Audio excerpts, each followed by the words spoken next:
How's everyone doing today? I hope you're doing well. Hey, everyone. Ah, How's everyone doing today? I hope you're doing well. on kick with their darn autoplay on the channel dashboard. I wish you didn't do that.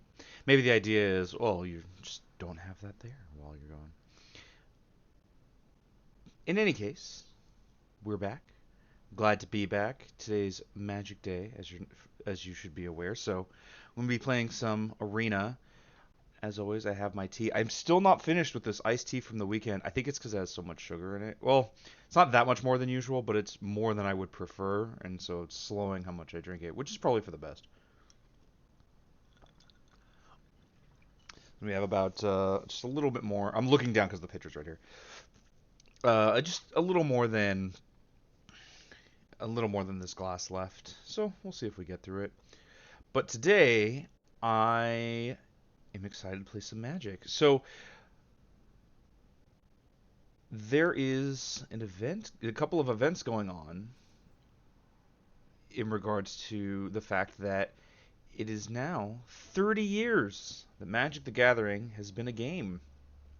Came out original alpha was in 1993. That usually marks people usually mark the beginning there, even though it is technically um, just the alpha version, right? Even the beta was after that, and that's when we got like the revised version. It's hard to say what marks the official first set, but usually alpha is considered the official first set, and so 19. I think actually all of those came out in 1993, so it doesn't matter. Yeah, 1993 Magic came out, and it's 2023. That's 30 years. Now I haven't been playing for quite all of that time, but I've been playing for a lot of it, and it's exciting. I saw that on MTGO, Magic the Gathering Online, they had a Magic 30 cube draft, which was exciting. Except I found out about it yesterday, and it came down off of MTGO on the 3rd, so 6 days ago, to make way for Commander Masters, which we might get up to. But while I was looking around for in regards to Magic 30, I did see that Arena has a special event for it as well, which is this right here, this Magic 30 mixed up Premier Draft. Now, it's a little unclear what goes on with this. From if I'm understanding it correctly, it's a chaos draft. You just get random booster packs and you go, which should be a lot of fun. And I think that's what we'll do today. Maybe next week or the week after, something like that. Maybe next week we'll do some Commander Master stuff because that'd be interesting. I'm curious what those drafts look like. I'm not really sure. But for now, let's do let's do a Magic 30 mixed up Premier draft. Okay, I don't like. I already have the Black Lotus card back. I don't need these other ones. I do really like the Black Lotus card back.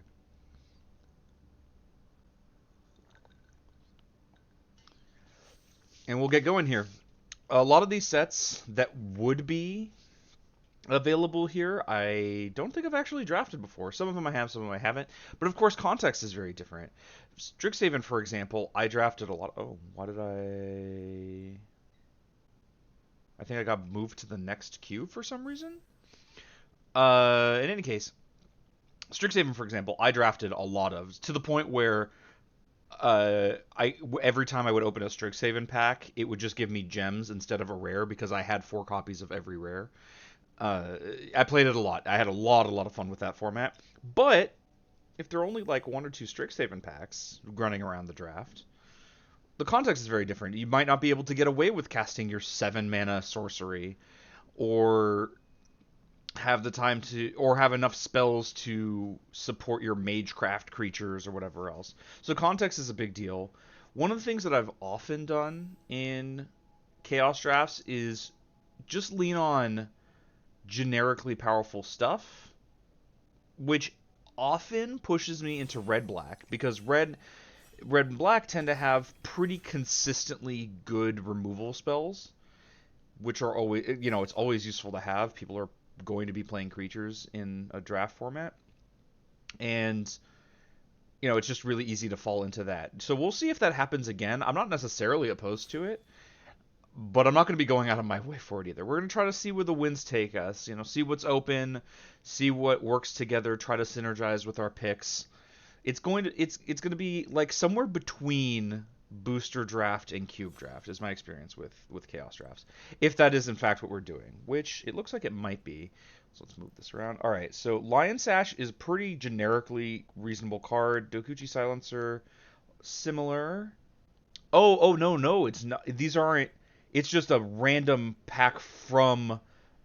Okay, so it's like not even you'll get a Strixhaven half. You'll just get a pack of cards, and we'll see what's in there.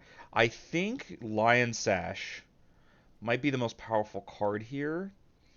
Crown Stag is actually pretty good, but Lion Sash I think is stronger. Vicious Offering though, very solid removal spell. It's probably stronger than. It's close between that and Lion Sash. The thing is with Lion Sash, like you're going to be very white to activate it enough, but also have removal. So, all right, we're going to take the Lion Sash. I'm going to go with my gut here, but I think it might have been better to take the other one. Agonizing Remorse, solid card. It exiles it, unfortunately, so it doesn't synergize with Lion Sash, but Black White would be good with it, just so I have the removal for it. I don't think we'll have the treasures for this. Just a disenchant. Solid creature. Dead weight though. Dead weight is very good. This is what I mean. Like it's so easy to just fall into playing black and or red, just because the removal spells are so good. I don't see anything else that's really exciting. These three at the bottom here, though, like the Shattered Seraph, Azorius Guildgate, and Evolving Wilds, would help with colors, but as of right now, we don't really need it. I would have preferred to see these like pick four or something. And picking the dead weight, I almost wish I took the removal spell instead. But like Lion Sash could still be good. And there's going to be a lot of like this card could be really strong because when it cares but it cares about artifacts. And if I don't have enough of those, well, maybe it's not going to be worthwhile. This pack is actually a bit of a miss. There's just not a lot that I think is particularly powerful in any regard. So maybe we'll just take this Terramorphic Expanse. Pick up a fixing land. Like the uncommons are pretty weak and don't really synergize with what we have. I guess I can say what I have. Clay Revenant and Macabre Waltz are like okay at best.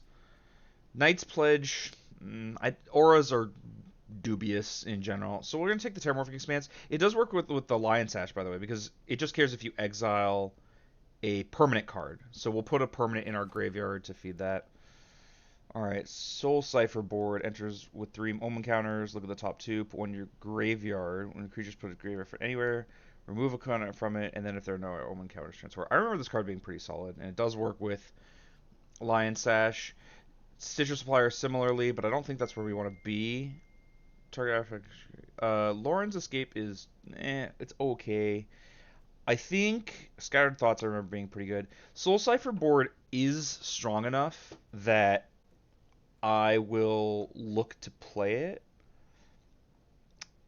On the backside is a 3/2 flying. Can only block creatures with flying. That's fine. Pay 4 mana, draw 2, then discard 1. It's not that great, but like, I guess I remember this being strong because of the context. I don't really want to take another Evolving Wilds. Chainflail Centipede is okay. Actually, you know what? I think I will take the land. The idea being we can play more colors if we need to. Circuit Mender is another thing that keeps us open. Garrison Cat is fine. If we had taken the blue cards, oh, blue is very open, or maybe it's just very common this way. Lethal Exploit, just a good removal spell. Circuit Mender is medium enough that I don't mind passing it up for removal spell. Just removal is going to be very good, generally speaking. We already have a thing that modifies a creature with Lion Sash. Spirited Companion, also very good. Final Parting, probably way too slow. Calamity's Wake, Exile, no. Enters the battlefield for each opponent's discard if they can't. Oh, okay, it's 6 mana though, so I'm leaning more towards the Spirited Companion. we're not locked into black white by any means. Neither of these colors. Even we can even with two fetch lands, we can even splash black. But the other cards aren't really encouraging to move colors. Uh, Will of the All Hunter isn't bad. I don't love military discipline. Binding Geist is fine. Cabal Paladin, we do have. Oh, we only have one historic spell. Searchlight Companion though, just a solid card. Just like I said, we were looking for things that are generically good, just good value. Um, Swooping Protector is pretty good. I just battlefield destroy. I don't like this kind of effect, the destroy a thing that was dealt damage this turn. Pointed discussion could be fine. It's a little dirtly. At the beginning of your end step, if you discarded a card, transform it. We don't have anything that discards yet, obviously, but we can't be sure that we will. Honey Mammoth, very strong card, but I think Double Green's a little bit far from where we're going to be. So, yeah, I'm just happy taking the Swooping Protector. It's a solid card. Hazda Officer, it's fine. Cutthroat Contender, it's whatever.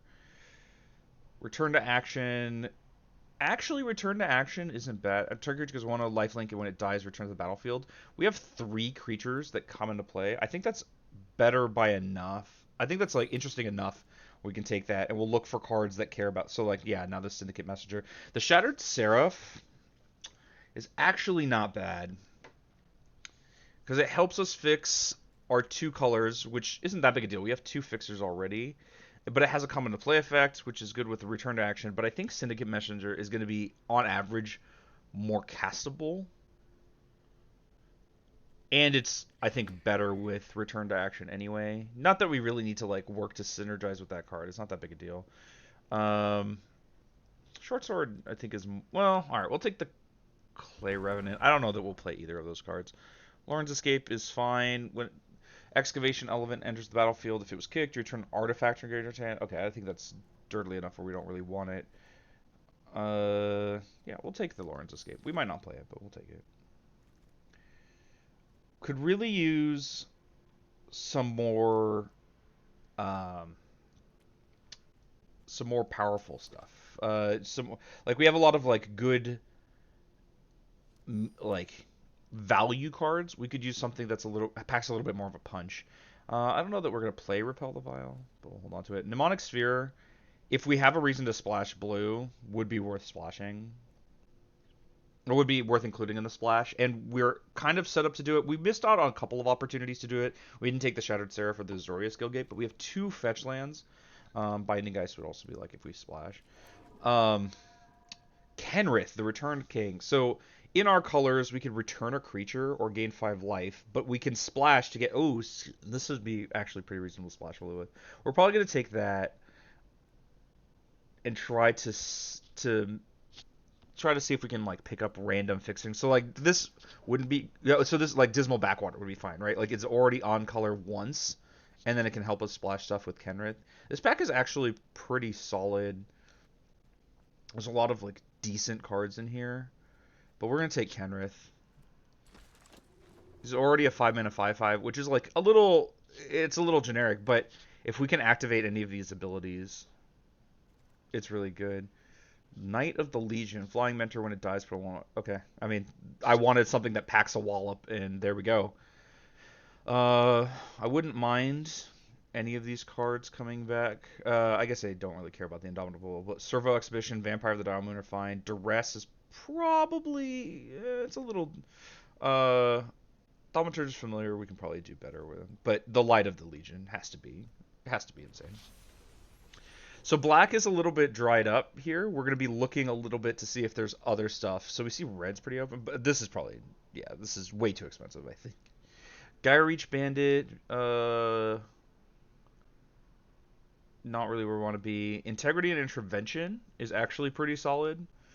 Another thing we can splash, but red with Kenrith is a lot worse than some of the other colors. Dawnbringer Cleric is fine. I actually think I just like the Puncturing Light. Just more removal. We're certain to be white here. So white removal is going to be valuable. We're not necessarily going to keep the black cards. Steadfast Paladin is just a fine creature. Sunrise Seeker is, I think, a little bit weak. Deadly Dispute. Ooh, actually, I think we might be in the market for Deadly Dispute. It's very known for being a good card, but we have some good cards to sacrifice, right? Like this makes a token, this comes with a token. The Spirited Companion already did its thing. Clave Revenant we can get back. Not to mention we have Return to Action, which we may or may not play, but also Lion Sash, so we can eat the creature out of our graveyard. I don't think we want Coveted Prize. Renegade Wheelsmith. It's not bad, but I don't know that we necessarily want to be there. Um, I would prefer to play black because our black removal is pretty good. I don't know that we need. We can. We already have a better version of Culprit. I don't think we want to splash red, but all these cards are just kind of whatever. We'll take the Lockstone Restorer, but I don't necessarily think we'll play it. I guess we might because we have some amount of like token generation. Shock is pretty good. I don't want to take a double red card, even though I know we're looking like we might want to splash. Uh, Seagon Scorn is very strong, but I don't think we can splash enough to play double blue. I mean maybe we're not in black, but we can just take the shock. Maybe we'll play it, maybe we won't. Lotus Field. Ooh, Lotus Field might actually be good. It helps us splash anything off of okay, Jin wins. Oh, we're not necessarily blue. Right, right, right. Actually, Make Obsolete could be good, but I think I'm actually kind of interested in this Lotus Field. Enters tapped is the big problem, so we have to like give up a turn, or we have to like, well, it's basically just a tap land, but that tap land helps us fix. We'll take the Lotus Field. Screw it, we're taking the Lotus Field. Enters the battlefield, target creature gets indestructible until the turn. If this had flash, it'd be reasonable. Just gain a bunch of life. It's a big meatball. A 2/4 is kind of whatever. But I guess this pack is just kind of whatever. We'll take the Angel Heart Protector. Just shore up our creatures. Some of these cards I haven't really seen before, so now we're getting again to like, oh, do we have time to make this pick? The Bartisan Bats, probably fine. I don't think we have enough life gain for this. We don't really gain energy. If Depths of Desire put on top of the library, I might be in for it. I think at this point I'm really trying to play black. We didn't wheel any of the stuff we wanted to. That's unfortunate. I don't think we're gonna play. Well, we might play this card. Sure, it's fine. Battlefield protection when a creature gets first strike. It's a reasonable trick. I don't hate combat tricks, but that's also because like come from an older era of drafting. It just used to be that you could get away with a combat trick or two. You could, like, you know, especially because Giant Growth is just such a good card. Sorry, I'm just turning on the fan. I don't think we want any of this. We'll take Glaring Aegis. Caller the Culprit. We'll just have, like...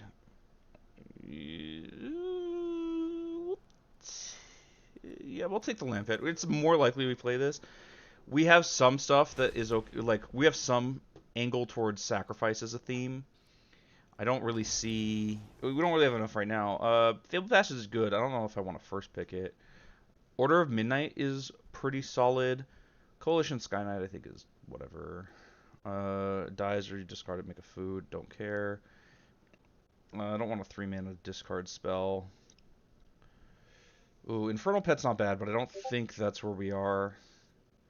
Yeah, I just take the Order of Midnight. It's a good card. Witch's Vengeance. Creatures I've already chose to go to my... Oh, this is great. Shadewing Laureate is also really good.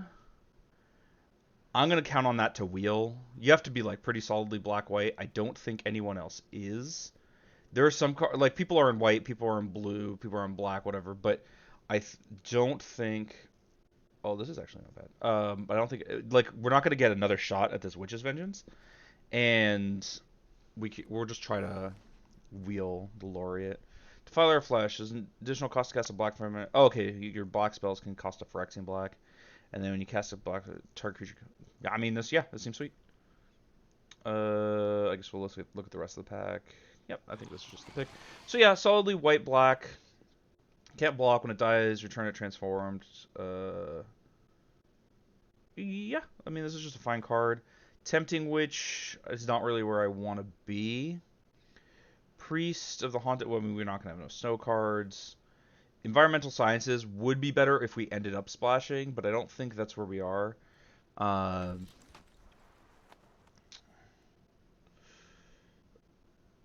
oh, we're not like. Okay, this is. I like Pilgrim of the Ages a lot. It helps with our sacrifice thing. It's pretty dirtly, but I'm okay to dirtle. If I want, it's not bad. Arrogant Outlaw. I like the Pilgrim better. Yeah, I like the Pilgrim. Played that card a lot in Strixhaven. Just not gonna. Legion's Judgment is better than some of the other kill a big thing cards that we have. I still don't think I want to play it. It's just 1/3. The Kennel Master's solid. We can play Kennel Master, especially with like the random small creatures that we have all over the place. We'll cut through. We'll like cut a lot of this stuff once we get to deck construction. I'll hold off for now. We're a little bit over where we want to. A little bit over on card count.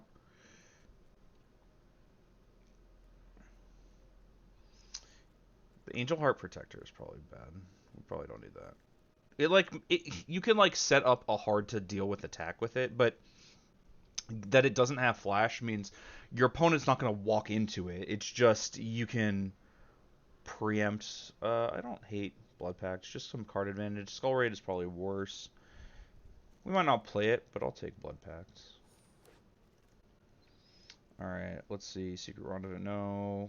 Enters battlefield, incubate 3 when you die. Surveil, okay, no.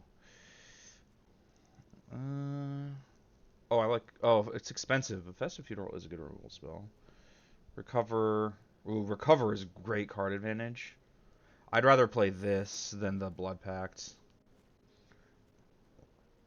Bunch of cards I don't think we really want. Well, Sky Knight's fine. I don't know if we'll play it, but Sky Knight. Yeah, see, the Laureate came back, so now we're highly incentivized to play a lot of these like dirtly flyers. Yeah, I don't know. We'll just doesn't matter. We're not playing any of these cards. Once more, we're not playing any of these cards. Gale Sweeper is possibly playable. Arrogant Outlaw. I don't. Oh, okay, we'll play. We'll add it, but not sure that we'll play it. We have a lot of cards. We have to do some cutting. I think where we ended up was pretty good. I'm not sure about this Kenrith. The black ability on Kenrith is the strongest. I mean, that's why it's the most expensive. But it doesn't require a lot of mana, right? 5 to play him, 5 to activate. But once you go, oh, we can cut this Restorer. We don't need that. Let's see. I don't love the Clay Revenant. Battlefield Promotion is probably not where we want to be. The Lampad I don't think is that good. We have a lot of creatures too. We have 18 creatures. Lethal Exploit. I mean, it's just most of the time it's going to be -2/-2, but we have a couple of things. Like we have we have the Lion Sash that can modify. We have. Oh, I guess I just cut that the Battlefield Promotion, which can also modify. I think it's okay. I'm on the fence with the Battlefield Promotion. We'll put that there. Order of Midnight I think is good. Return to Action is probably weak, but we have a decent amount of things that synergize with it, right? So, not really the Lion's Sash. Oh, okay. Lauren's Escape is also on the fence. I don't want to cut too many non-creatures, though, just because like when you're on all creatures, you end up having some weird problems. But things that synergize with the where to go with Return to Action, Spirited Companion. Not really Order of Midnight. Not really Vengeful Strangler. The Pilgrim is fine. Arrogant Outlaw sometimes. Goldra's Mucklord. not really the same. The Searchlight Companion, definitely. Swooping Protector, Syndicate Messenger. Okay, I think I'm off of the return action. Yeah, like I have some stuff, but it's enough. There's enough that doesn't work that I think we can cut it. What are we doing on creatures versus non-creatures? We still have 18 creatures. We can probably cut a creature, at least one creature. What's our worst creature here? Probably one of these. Probably either the Mucklord or the Outlaw. I think it's the Outlaw. The Mucklord also helps with lethal exploit. Not that it really needs that much help. We're good. We're better at killing small things than big things, which is part of why I'm keeping an eye on it. At that point, I think I don't like Lauren's Escape. Battlefield Promotion is close. I do like combat tricks. Coalition Sky Knight can effectively give flying to any of our other random creatures, but we don't have a lot. We actually have a lot of stuff that flies already, and and the stuff that doesn't, we don't really need to make fly. Like it's not that valuable to get it to enlist with it. It doesn't technically give it flying, which means Gale Swooper is also a little bit suspect. Yeah, so much stuff flies. I think we can cut this Gale Swooper, and the Sky Knight can still do like some other stuff. We'll keep the combat trick. We have 16 creatures. It's still a pretty significant amount. What do we do? We're gonna choose different lands here. Can I just drag this out? There's a way where you can drag it out. Yeah, there it is. Lotus Field. We do still have Kenrith, and being able to activate him, it's basically just a tap land. You can think of it that way. It's a tap land that you can't play on turns 1 or 2. But it's weird. That's Kenrith is like showing through the Candlemaster. You can see the 5/5 here. That's really strange. Uh, it's kind of a tap land, but we have two others. That's a little unfortunate. Maybe we just don't need. Maybe we just don't need these other fetch lands. We can play just the Lotus Field. We're only two colors. Our colors aren't that intense either. We only have one double white card and two double black cards.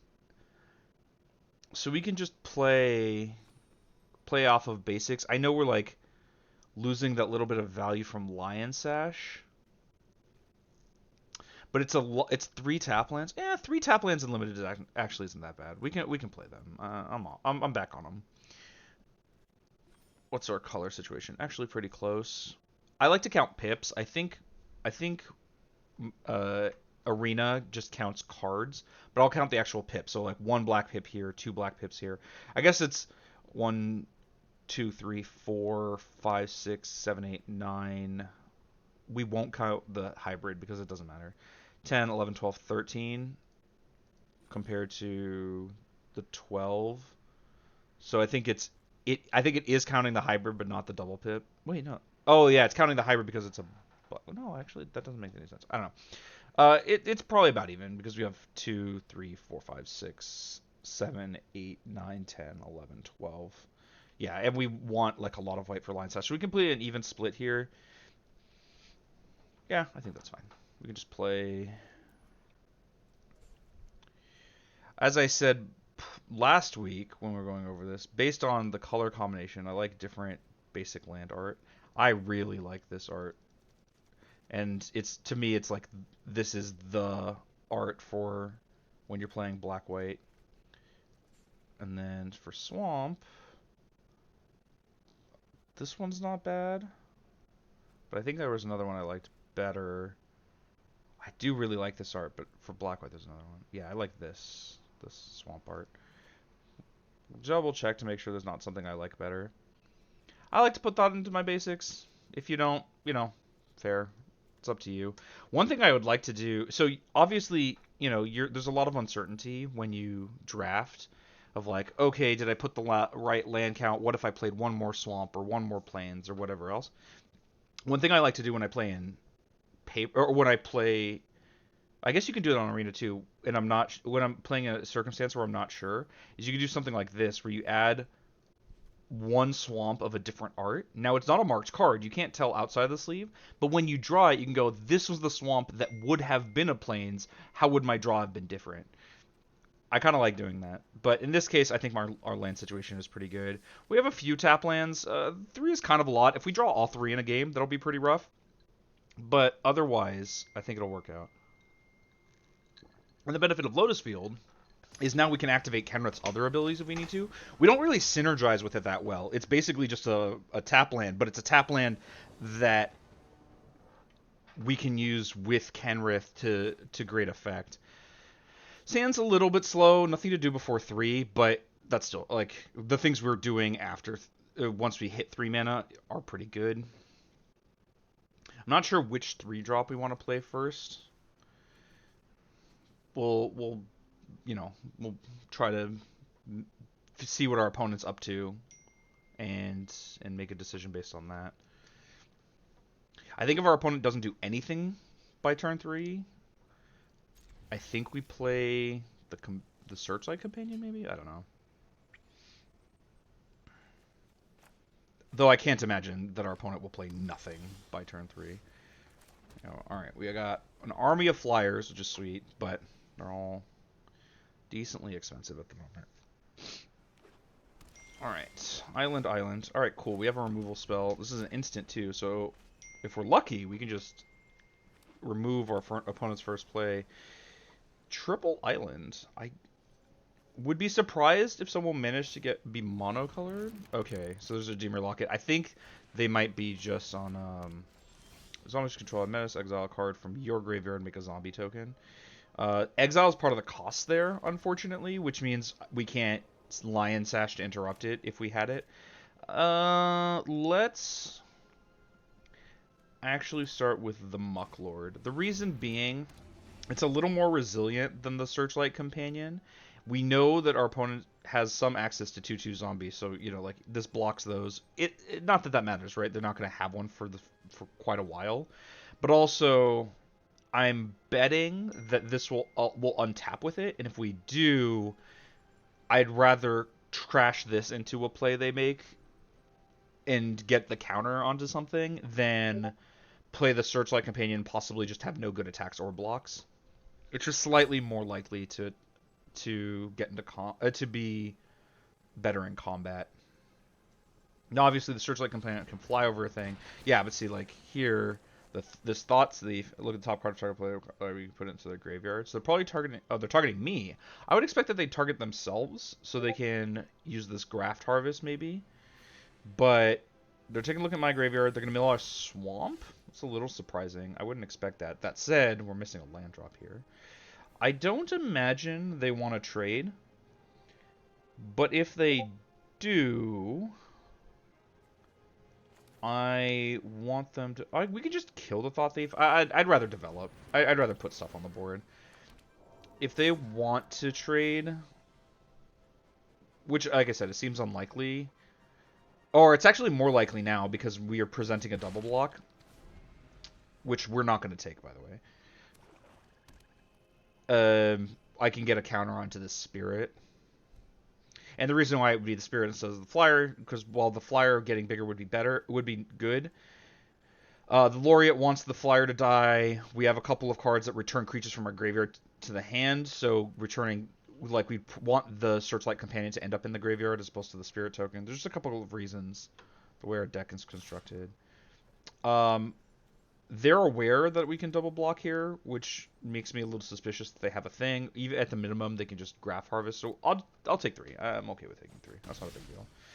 We have a grip full of stuff. We have Lethal Exploit if we need to kill it. The big thing we want right now is land. Oh, that's unfortunate. Gain control of target creature with power 2 or less. Okay. Alright, we found land number 4. So looking at 5 damage here. Not really. So we can just crack in. I think what we're going to do is we're going to get our F6 value by playing this, and then we'll just send the team.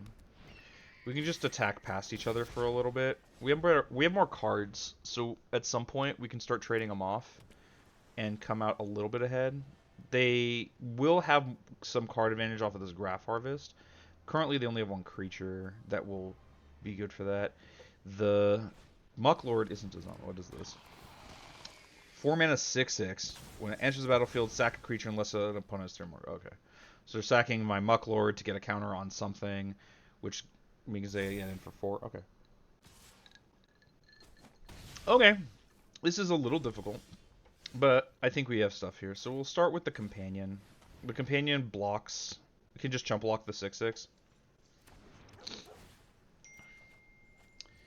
Lion Sash. I don't hate Lion Sash. Do we want to play it here? Lethal Exploit doesn't kill anything. I don't think either half of Order of Midnight is where we want to be. I think we are going to cast the Lion Sash. I think we don't attack. I think we just play this and hang out. We could probably get in with the Searchlight Companion. Do they have a counterspell? That would be unfortunate. They have a counterspell. That's unfortunate. It's not the end of the world. We can get it back. I think at this point I'm looking to block. So, and to start trading off resources since we just have so many, given that we've missed a couple of land drops. Our opponent has some cards in the bank. They can crack the Locket to draw 2 at some point, but it's going to cost them a lot of mana. They can Graph Harvest the creatures that will eventually be in their graveyard. What we're going to do is we're also going to okay, we're gonna block this way.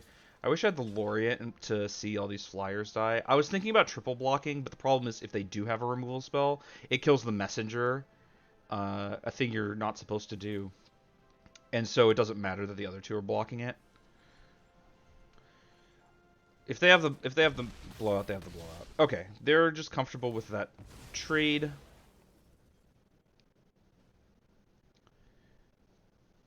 The 6/6 is going to be a problem. 4 mana 6/6. That's very strong. I mean, obviously, our opponent had to sack a creature.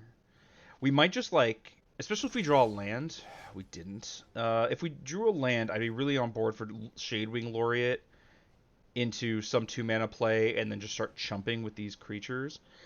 Our opponent didn't cast anything, which makes me think they're probably going to use Graft Harvest. So what do we want to do? We can Order of Midnight, or we can Alter Fate, get back the yeah, I think that's what we want to do. So I'm gonna aim at card advantage here because that will get us around the problem of the 6/6 eating a creature every turn. Card advantage solves so many problems. I've been negate. Oh wow. Okay. Yeah, I guess that happens. The question is now, do I want to take... Now we don't have a play for the rest of the turn. Do I want to take 6 or do I want to chump block? I think given the Laureate in hand, we can take 6 once. I guess we're taking... Oh, no, we're not going to take 8 because I think we'll lethal exploit the Graph Harvest token that they're almost certainly going to make this turn.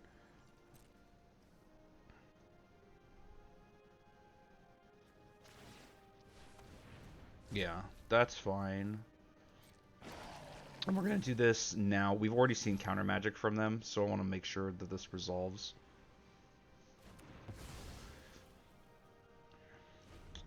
They're decently low on cards here. So the big problem we have to solve is the 6/6. But if we can do that, and I'm not 100% that we can, to be clear.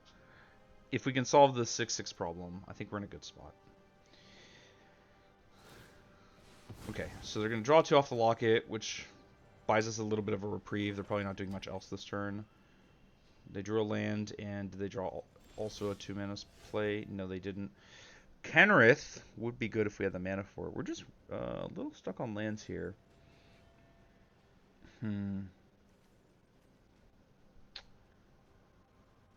I think it's time to play the Laureate. The reason being, when we chump block with these flyers, we're not losing any power on the board. And so we can... This attack is basically free. And so we can set up a multi-block with something like Bartisan Bats plus Shadewing Laureate, which is possible as soon as next turn. The mana is really an issue. Like, we've drawn all of our top end and gotten stuck on lands. Now, I know our opponent milled one. I still think that was kind of dubious on their part. But given that they have and that it's been kind of an issue for us, it's working out for them. So if they attack, which I'm sure they will. Okay, so they're going to put a creature on top of their library. Oh, but they don't have any creatures in their graveyard. This is just playing a 3/3, which is fine. When they attack, we're going to chump with the Searchlight Companion.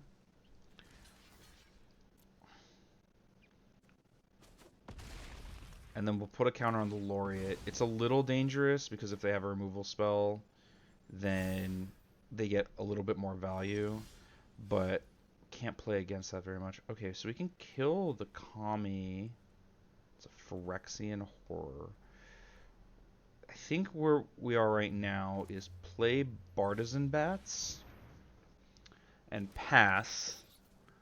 I don't even really want to attack with the 1/1. Even though I probably could. The plan is we're going to double block the 6/6 and take 3 down to 4. But if they don't want to offer that trade, we'll trade the bats for the Kami.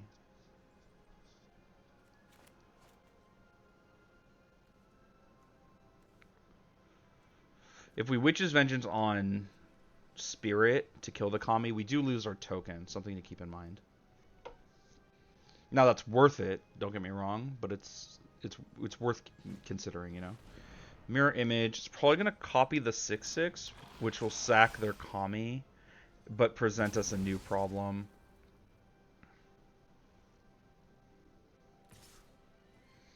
I mean, we still have to take this double block. If we draw land, we can tread water for a long time, though. Because then we can go recover, play the Player Spirited Companion, draws us another card. That chump blocks the copy.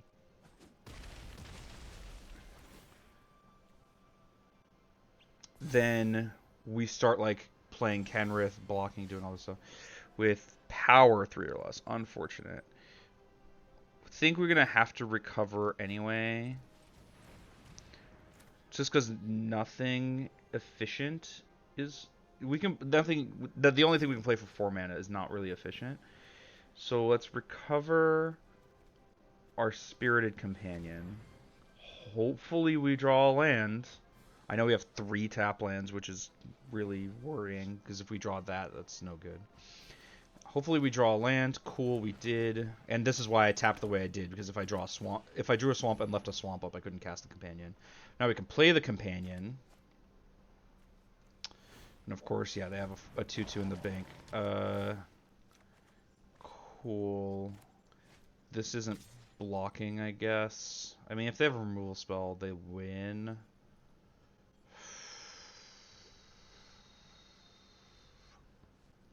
Yeah, whatever. We're just going to send. If they have a removal spell, we're probably going to die soon anyway.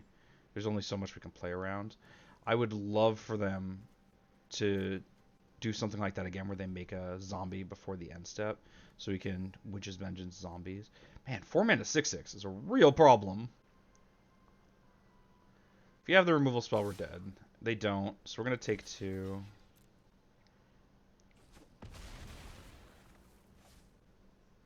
Puncturing like doesn't kill this Necro Titan. God, it's so rough. I don't even know if we have a removal spell that kills it. Oh, they're just main phasing this? That's exactly what I was hoping for. What is this? Flying Death Demon enters the battlefield when one count for each different mana cost among your stuff. Okay. Demon, zombie. I think we might be dead here. We can name zombie, play Pilgrim. We can take 3 going into 2 and just chump block the Titan. But then we have 2 problems to solve. Oh, actually, this dies to the Puncturing Light, which means we can play Witch's Vengeance, name zombie, pass, they're really, we can't really beat very much more. Like it's very close to they need to have no spells for the rest of the game, and that's it. Yep. Yeah, see, 4 mana 6/6. I'll do it. 4 mana 6/6 on top of just not really drawing what we needed to. Maybe that's an argument for having one of those kill a big creature spells in our deck, because I know we do have them. What outs did we have? Deadweight would have helped just to minimize the problem. Uh, Deadly Dispute would have gotten more value as well. Oh, that they also stole my Mucklord was rough. Okay, I'm kind of off of this Coalition Sky Knight, seeing as how it worked there. Yeah, I guess we just didn't have much in the way that could answer it. So we'll put in one of these, like, kill a big creature cards, which I guess we only ended up with one. Repel the Vile. Yeah, sucks, but I guess this is where we are.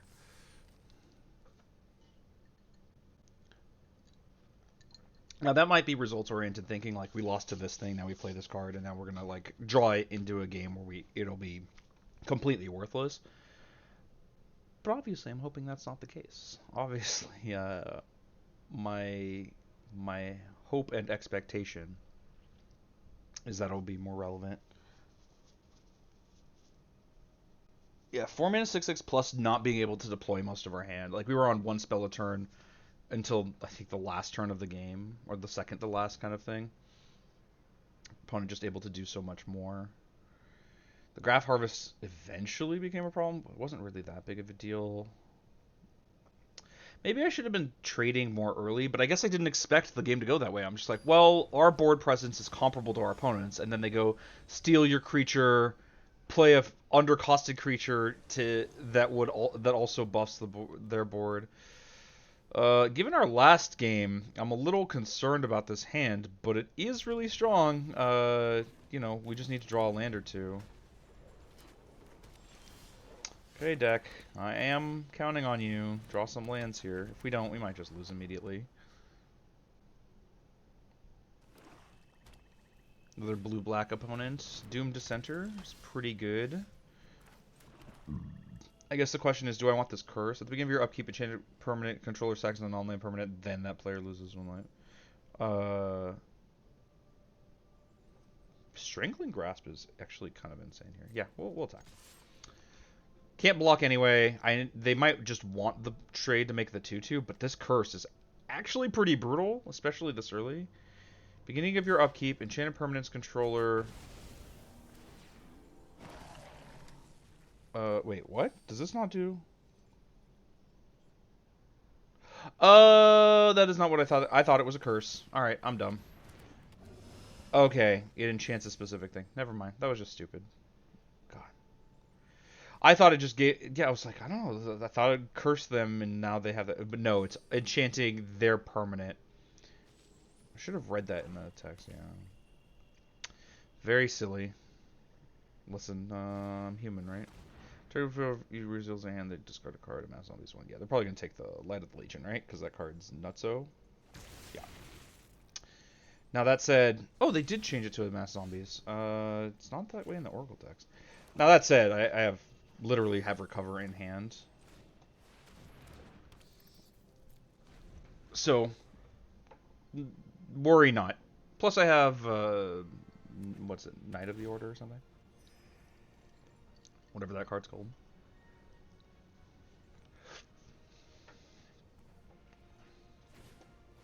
Emergency Well. Return target artifact or creature from the graveyard to your hand. Make a 1/1 color sultry creature.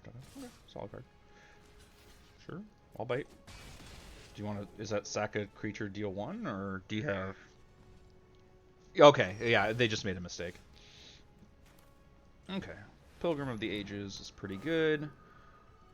Get a Plains. Play said Plains. Attack for 3 in the air. We can just leave the ground creatures to block. That was kind of my expectation when building the deck. It was that Goldraw's Mucklord was going to be a blocker. And it's a little dorky. Okay, so now they have to take recover, right? Yeah. Doom to center. Welcome back. So they did like kind of win the. Oh no, they didn't take recover. They took Witch's Vengeance. Oh, I'm gonna recover the Light of the Legion now. Okay, we drew a combat trick. Don't think I really want to employ that combat trick. I'm okay with just stacking for 3 here. If we draw lands, this Light of the Legion can pop off. Defiler Flesh is okay. I guess 1/0 as long as you control an artifact. Sure. So it's a 3/1 flyer. If they attempt to trade, we can battlefield promotion and get them good. Get the blowout, as it were. All right, what do we got? Okay, so especially since we didn't draw a land, we're just gonna send in the air. My guess is they want to block. I don't think they want to trade, or I don't think they want to trade damage. Maybe they do. Well, we'll see.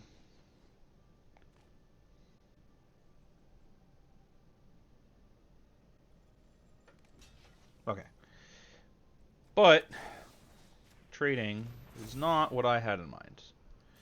And then we can hold lethal exploit for removal. Now it's -3/-3. Oh, they're getting a little flooded over there. 3, 6, 7 lands, yeah.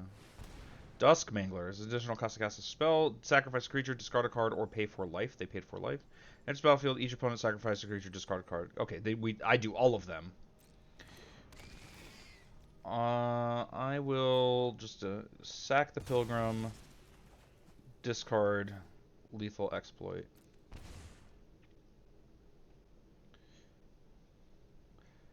This is a very powerful card in terms of card advantage. Thankfully, we were attempted to build for card advantage.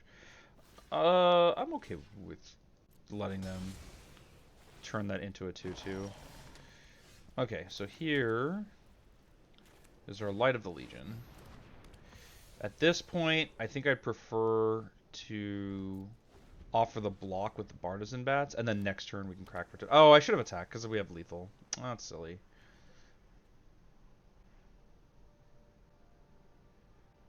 If they attack, I'll block with Bartizan Bats still, though. Okay. That doesn't seem very good here. Yeah, you still can't attack with that.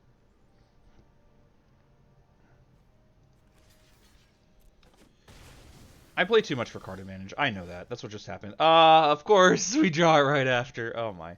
This returns to it returns to hand. Okay, so we can just attack with everything. And the reason why we're attacking with everything is for Mentor. They're taking 5 in the air. If they want, they can multi-block the Vampire.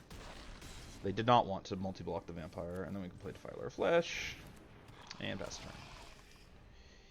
If a Pilgrim of the Ages returned to the battlefield, I would do that here instead of playing the Defiler. Okay, you can deal 1 to me, I guess. It's not really a better target. Yeah, and that'll do it. My opponent made some mistakes there. I know I definitely made at least one mistake, and like I should have, instead of trying to block the 5/4, I should have just attacked with the bats. Like I said, I play way too much for card advantage sometimes. All right, on to the next one.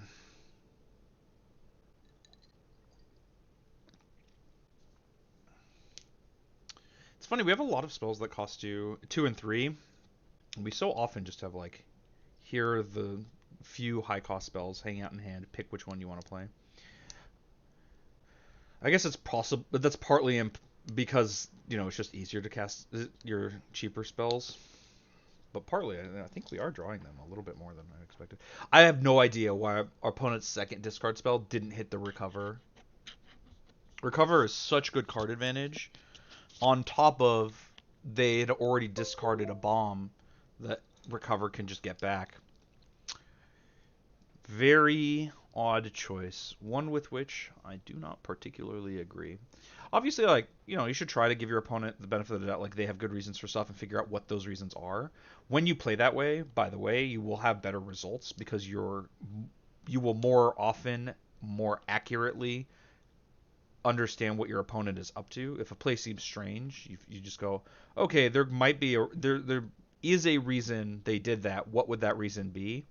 More likely to have a sense of what your opponent's up to than if you're just like, that's a dumb move. They're just bad and playing bad. Like, it's not only is it rude, it's also just worse practice for your own play. You will make worse decisions if you assume your opponent is just making bad decisions. Terramorphic Expanse can get me a white source. This hand's a little...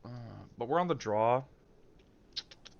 We have a removal spell for a small thing, eventually a removal spell for a big thing. We have stuff to cast on 3 if we get a third land, and we're on the draw to find it. Alright. We've gotten some rough hands, that's for sure. The last one worked out very well, to be fair. But the first one and this one were kind of weird. Our opponent has taken a mulligan. I don't think that affects our play. I don't think that affects our decision. If anything, it means that these 1-for-1s are a lot more valuable.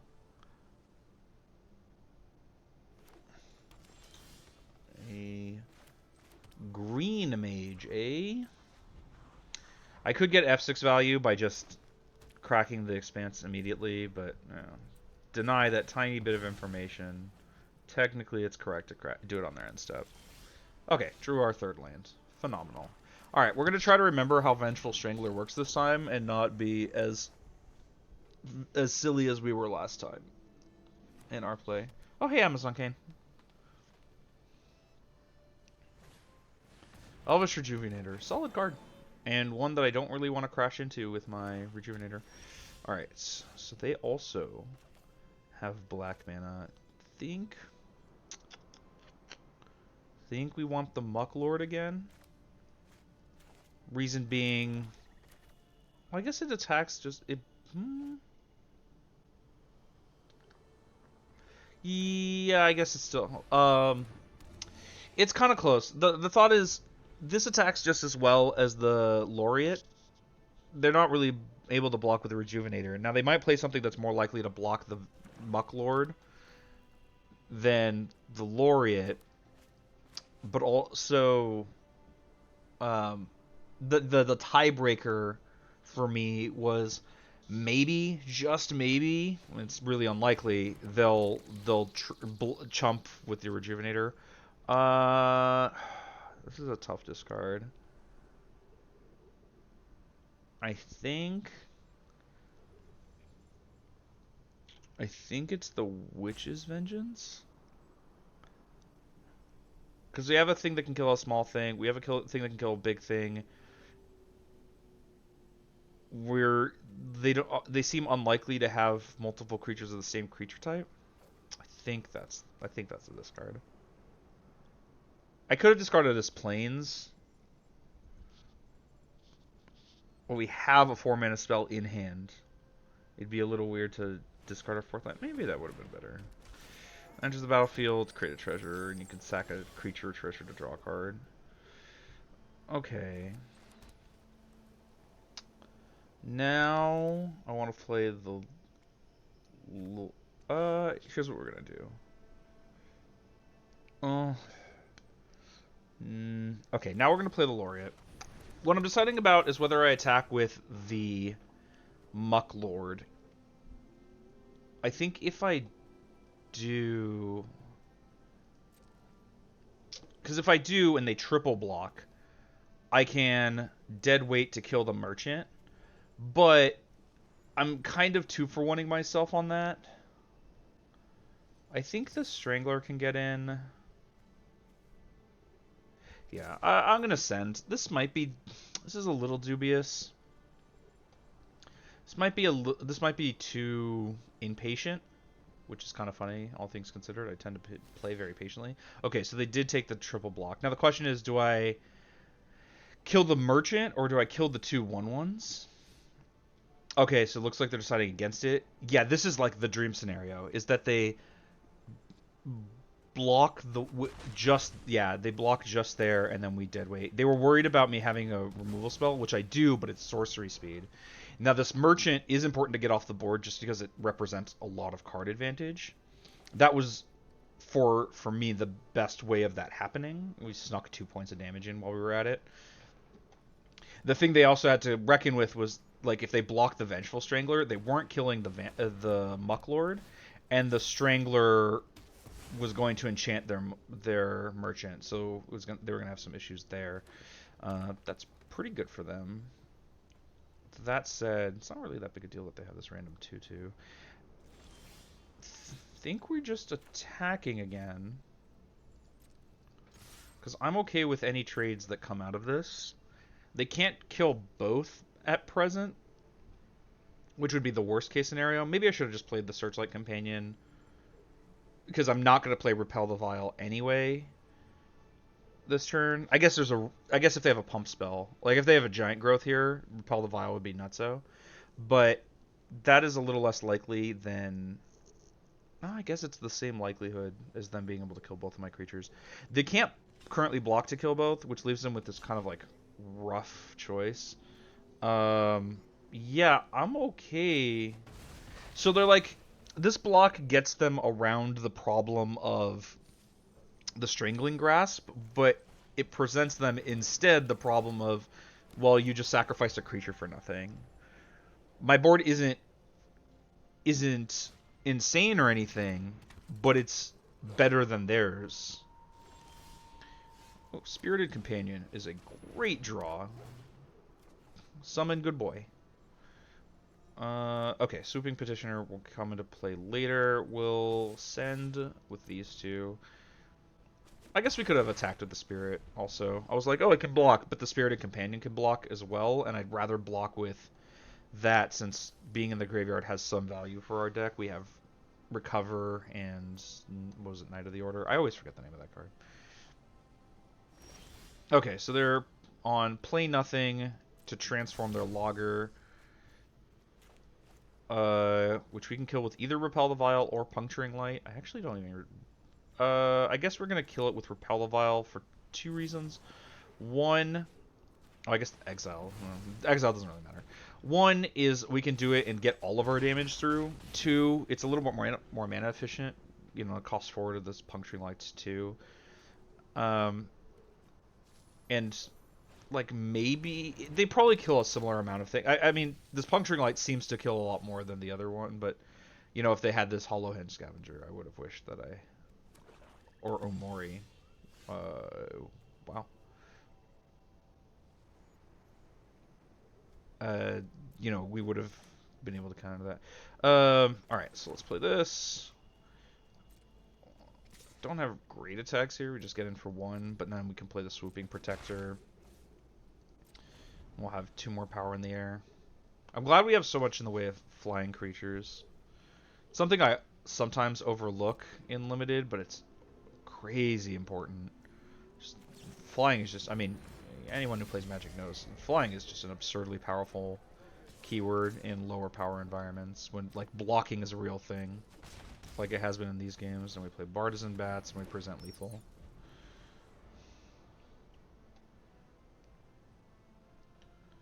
Now there is stuff they could have here, but yeah, they just don't.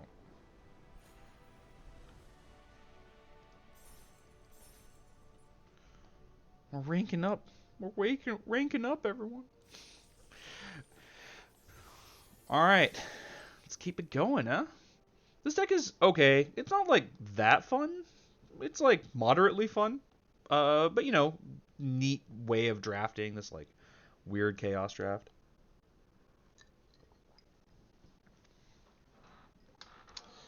While we're hanging out here waiting for an... Oh, never mind. I was gonna plug my, you know, hey, follow me on this kick page, this kick channel. Almost done with the seed. Didn't quite empty out the thing. Yeah, sand seems fine. Yeah, sand seems pretty great. We have a plan. Yeah, it is Order of Midnight. Aha, I was right. I remembered.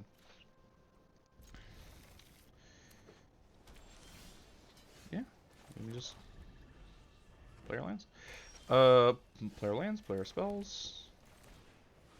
This Vengeful Strangler, we only find it on turn 2. Now that said, like 2 mana 2/1 that attacks decently well is not bad or anything. It's just kind of funny because it's when it's least likely for its death trigger to matter. Hey, Kenrith.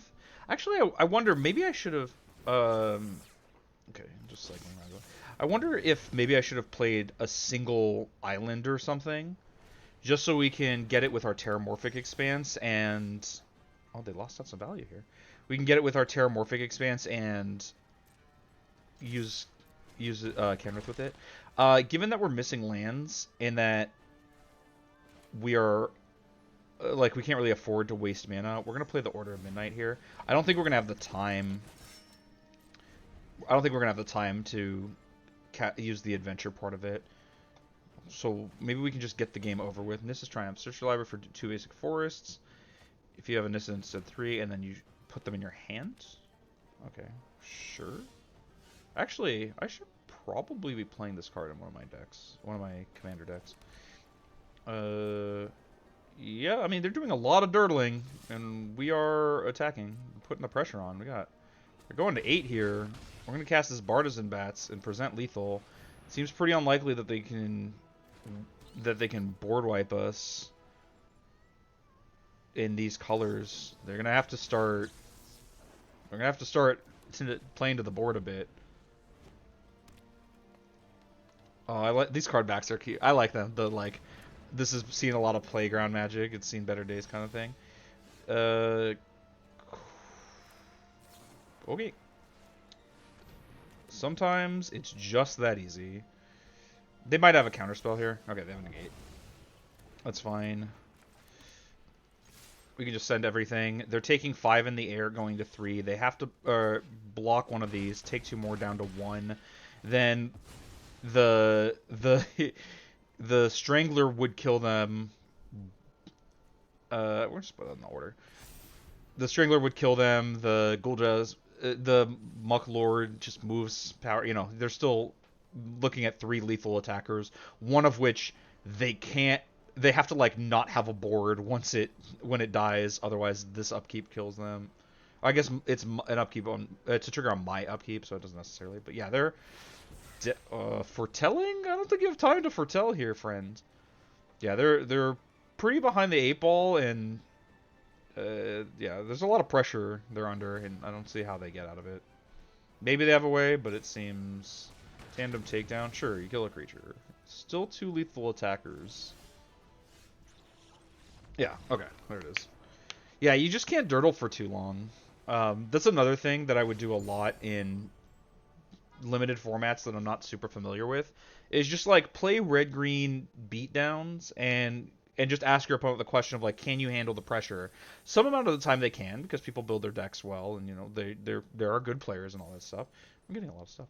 But also some amount of the time, they'll stumble. They'll just they'll keep a 2-land hand, and they won't hit their 3rd land until turn 4, and just that one turn might be enough for them to never be able to come back and stabilize against the pressure that they're under. It's a really good go-to.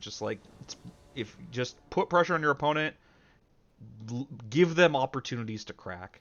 Yeah, we can keep this. We have a turn 2 good boy, and then I think canonically this is actually a girl. Yeah, she formed a friendship with several playful spirits, and soon the pack was known as a source of much mischief in Ganjo.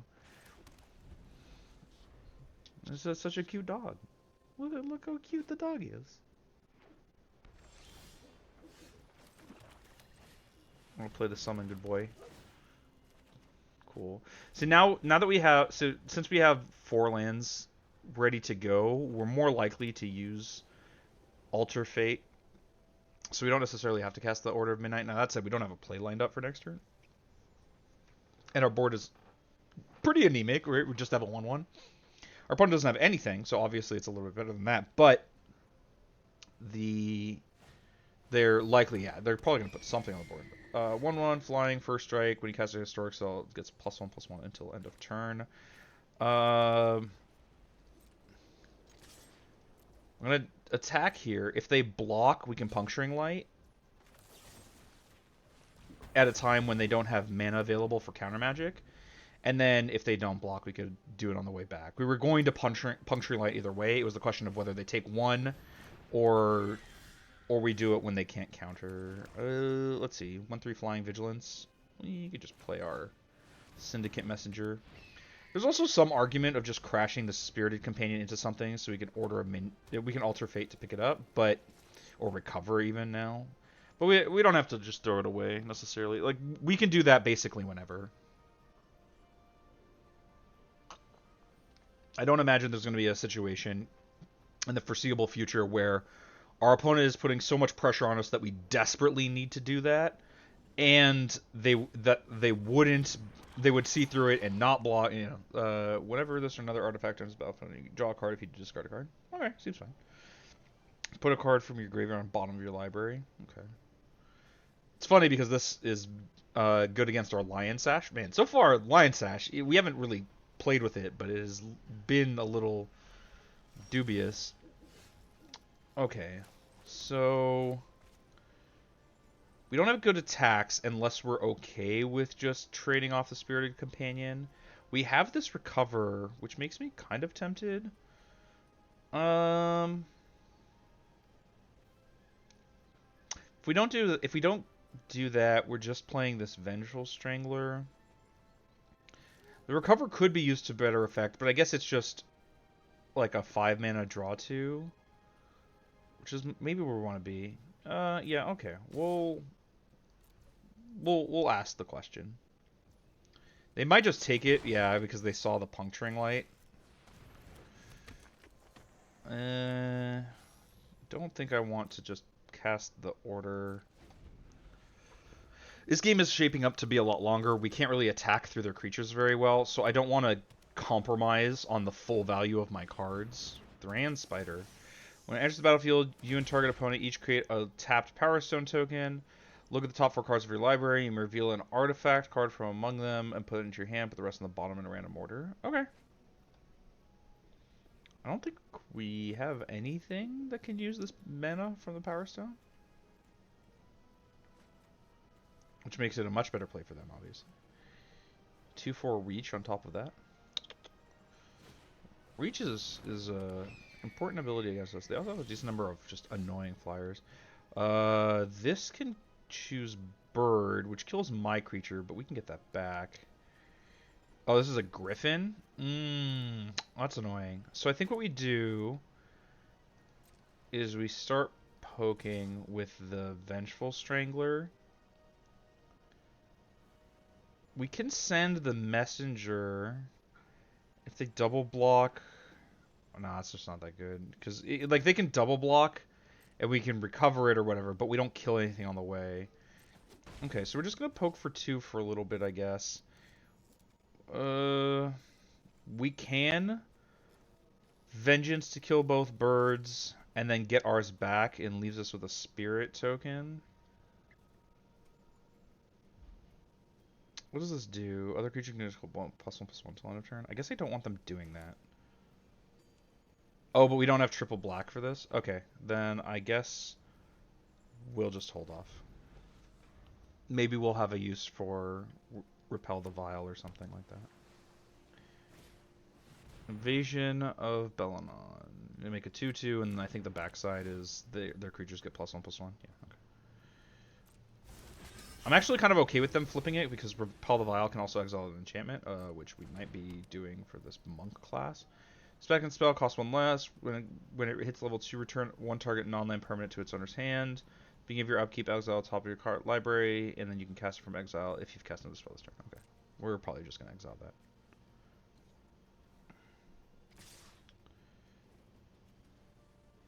Okay.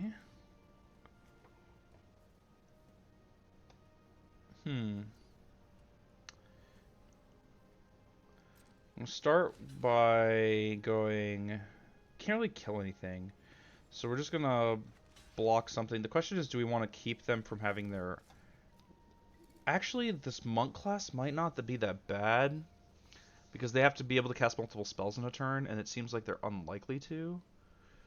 So... I think we're gonna repel the Vial to kill their Anthem. We could have chump blocked with the spirit, but I think we're just going to kill that. Yeah, they can resolve this. And then we can exile their thing.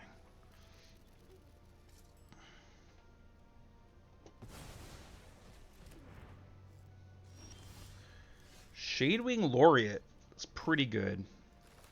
Because now, if our Syndicate Messenger dies, it's not nearly as bad for us. What pause could they possibly have? They don't have anything they could be doing here. Do I cast the Order of Midnight? I probably still want to be able to recover something with it. We can send the Strangler for free.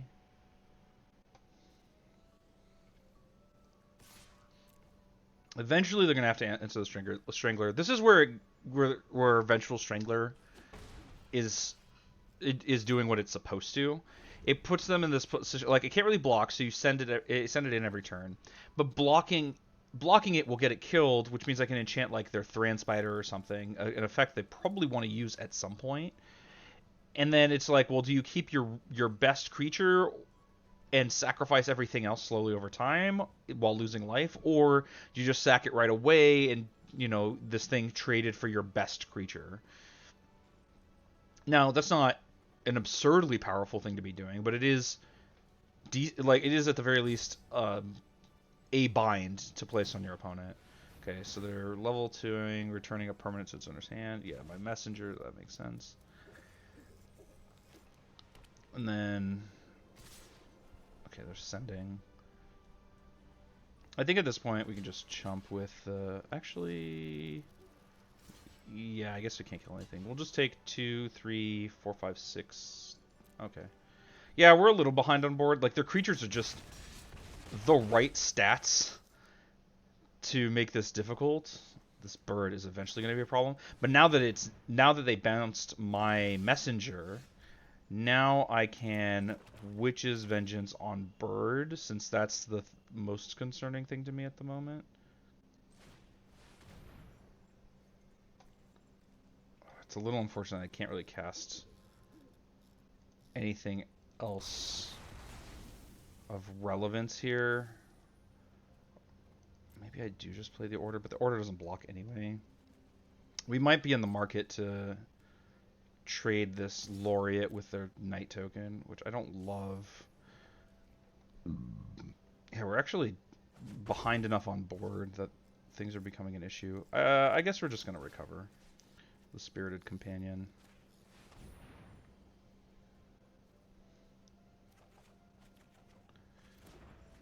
Evolving Wilds. Doesn't really do much.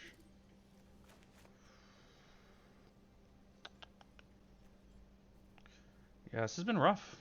This has been actually pretty rough. Okay, well they exile the spell. Do they have a... You can, as long as you cast another... Oh, I guess it's... Yeah, as long as they cast anything, now they can cast that. Yeah, and we're getting buried in card advantage. Man, this game really got away from me, and I'm not really sure what I could have done to avoid it. Maybe I should have just played the... No, because the Order wouldn't do anything. Not really sure what I could have done better, if I'm honest. It's a 3/4 now.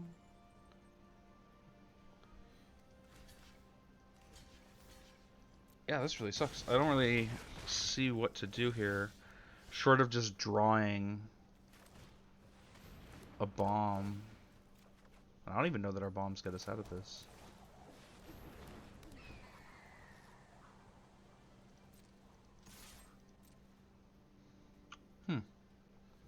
Yeah, I don't see a way out.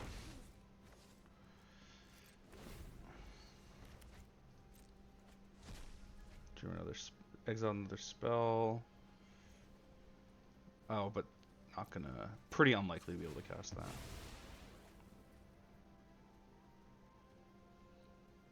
What's funny too is if Lion Sash was Scavenging Ooze, drawing it here might actually keep me alive. Am I just dead this turn? No, but I do have to chump block twice. Yeah, 3, 6, 8. Yeah, just have to chump block.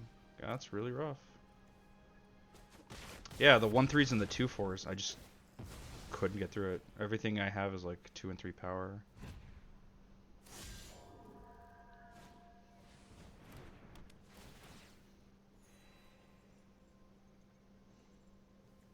They have some decent synergies. I have a lot of artifacts to go with this.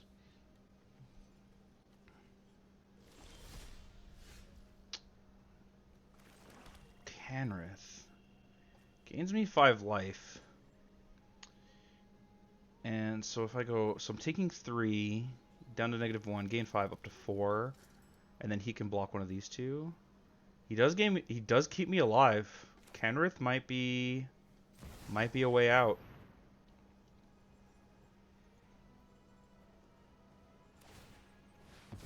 Draw a card.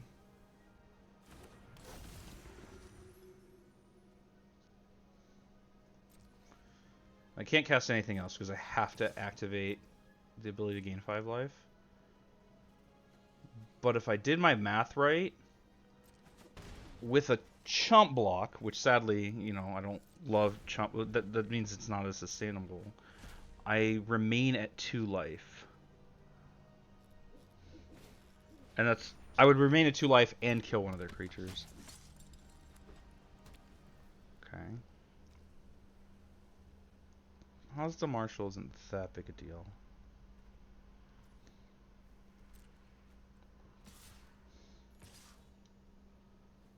I could also not chump block and go to 1. I'm gonna start here. We're gaining 5 life. Oh, I can use the Power Stone to activate Kenrith. Ah, that's so good. Okay, that actually might matter.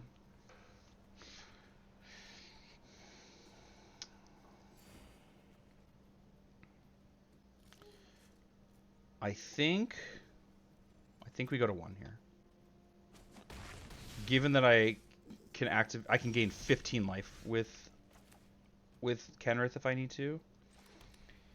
So I have 10 mana that can activate Kenrith, which means I can put 2 creatures onto the battlefield, or put 1 creature and gain 5 life, and casts something.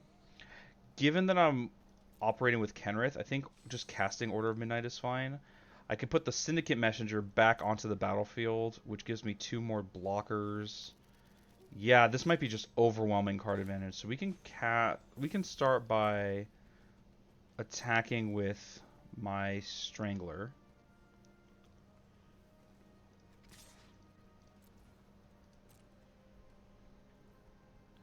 So I go block, block, block, 2, 3.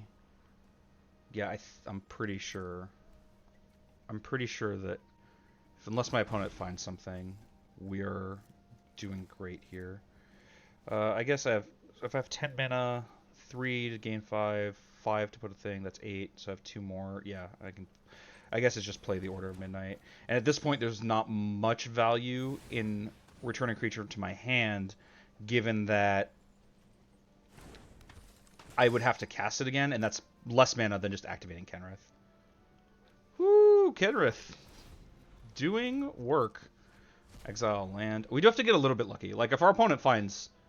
There's a lot of stuff they could find that gets them out of this. But as of right now, things are pretty good for us. Put a creature, put them in your hand. Okay. So they still have to find an artifact they still have to cast an artifact they find. Clay Revenant is a good one. That is a pretty good one. Gives them... Well, this loot doesn't really matter. They still have... What does this do? Oh, right. It's just a counterspell. It's a big counterspell. But it's basically impossible for them to use it on my turn, because they have to cast another spell on my turn as well.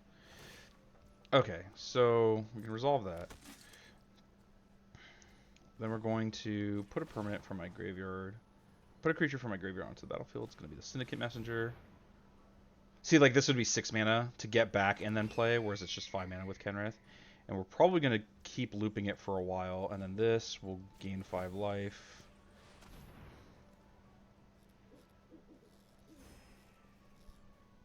And then we can go block here, block here, block here.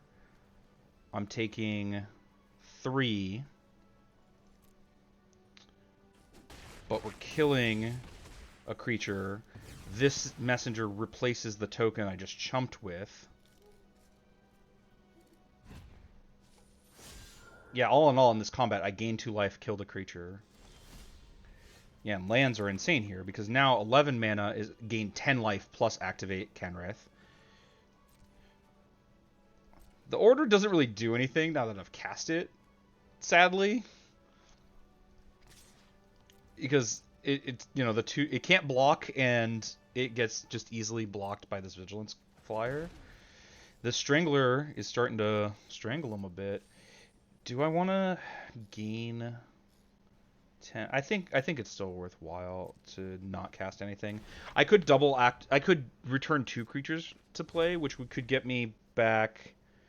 That's a good thing. That's pretty good for them. Confounding Conundrum. Enters the battlefield, draw a card. When land enters the battlefield under the opponent's control, if that player and another land. Okay, it doesn't do anything. So it just draws a card. Oh, I guess if I find my Terramorphic Expanse, it'll like cost me 2 land drops basically. They are ripping through their deck pretty significantly too. They might run out of cards at some point. Sure. Okay, they're not going to loot. So now they might go wide, in which case gaining 10 life with Kenrith is probably better than returning another creature.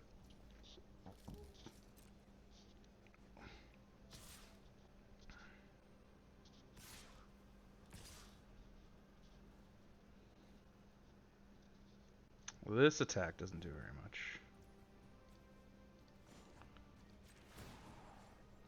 So we can put the Syndicate Messenger. Actually, we can put the Shadewing Laureate onto the battlefield.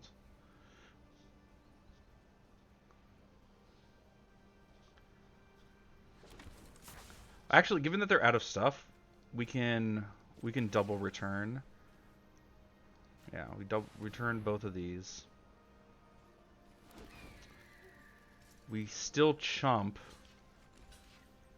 because we're at 3, so we have to chump these flyers. Block there.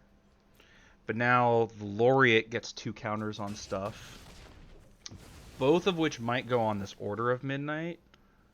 Actually, I think it does, because now my attacks get better.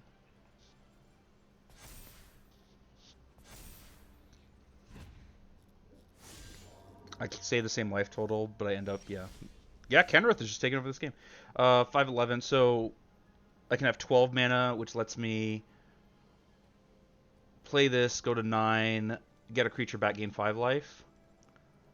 And I do just want to hit land drops, so I think this is worth the investment.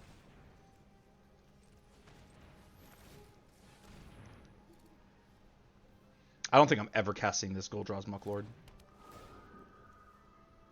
Man, Kenrith. I remember when I thought this game was just over, when I just like, I don't see a way out, and then Kenrith just absolutely taking over the game, even without the splash, even with just the white and black mana we have access to. Now that said, the black ability is the most powerful, and I mean, 3 mana gain 5 life when you have this much mana is pretty hard to beat in a limited scenario. I guess I'm so used to him in the context of Commander, where gaining 5 life is nearly irrelevant. It's not, but it's pretty close. And now I have 5, 6, 7, 8, 9 mana. Yeah, I mean, if I want to, I can just gain 15 life. If they send, I can just gain 15 life. It doesn't even really matter. It's still probably worth the 10 life to get back the Syndicate Messenger.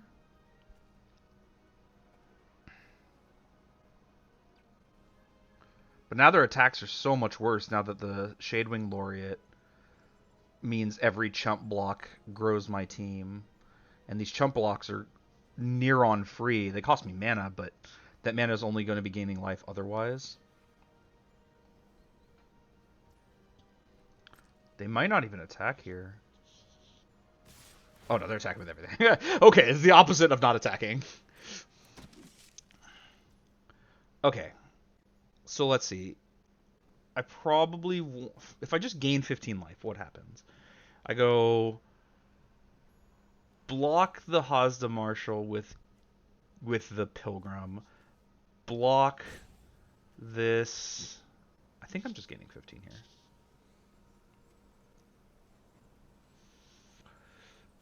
No, I'm gonna get back the. I'm gonna get back the messenger. There's no way this attack. There's no way this attack is good enough. With even if I don't gain the maximum amount of life. So we go chump here, block here, and I'm okay with throwing these creatures away because Kenrith will get me back. And then we can actually just block here. It's free. We're taking 4 down to 4, but we kill a bunch of creatures, get a bunch more power on the board. We can. I probably want to buff the Shadewing a couple of times, or yeah, buff the Laureate a couple of times, and then yeah, this seems really bad for them. Oh, they don't even have black mana for this Revenant. Part of why I was like, I guess I don't really need to block it is because, oh, they have mana for it. But no, they don't. We can just keep attacking with the creatures that can't block. They're never breaking this. Well, I guess maybe not never, but like they're... And part of the issue is now... Oh, I don't have green mana. The green mana would actually be kind of nuts. Like, they can't survive forever. Wow, this must be really frustrating for my opponent. So be like they were this far ahead and that their board was like that strong, and like I found Kenrith and suddenly they couldn't win anymore.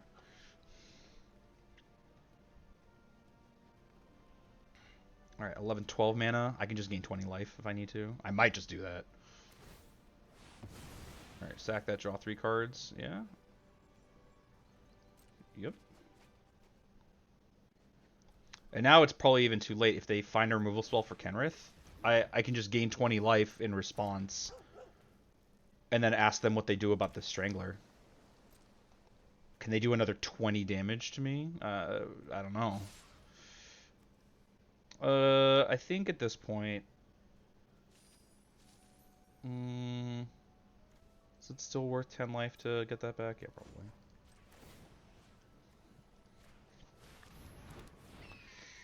And then, do I want to get back anything else? No, it's fine. We can just gain 5 life. And then gain 5 life. The amount of borrowed time I'm living on is absolutely absurd. And you can tell, like, my opponent's frustrated just also because they're elbow tapping their attacks every turn, where that's actually not that good of an idea. Well, I guess it doesn't really much matter. Taking through, yeah, like, yeah. Oh man, I'm frustrated for them. We were looking very, very dead, and then Kenrith took over the game. Just couldn't do anything. They didn't have a removal spell, and it was over. I mean, that can happen. That's what happened to us with that 6/6 in the first game. And that's also why bombs are bombs, right? Is they'll just take over the game by themselves. I just never needed to cast a spell again. And, yeah. Wow. Wild game.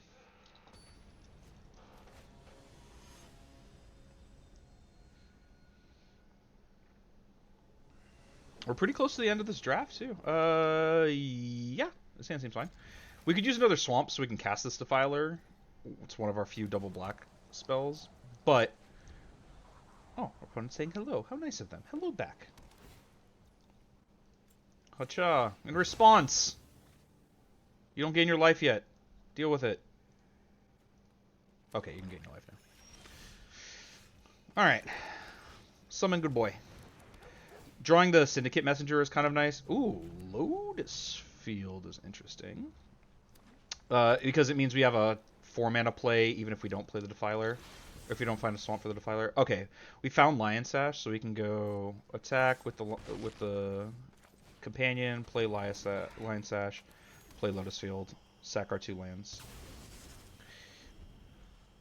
And now our colored mana problems are gone forever. You know, it's a little bit awkward. You have to work with it a little bit. You know, it's a common to play tap land, but otherwise, and it's not going to make 2 colors of mana. Unlike 3, if this was a plains, it could make 3 mana, 3 colors of mana. But we don't really need that. Let's start with attacking.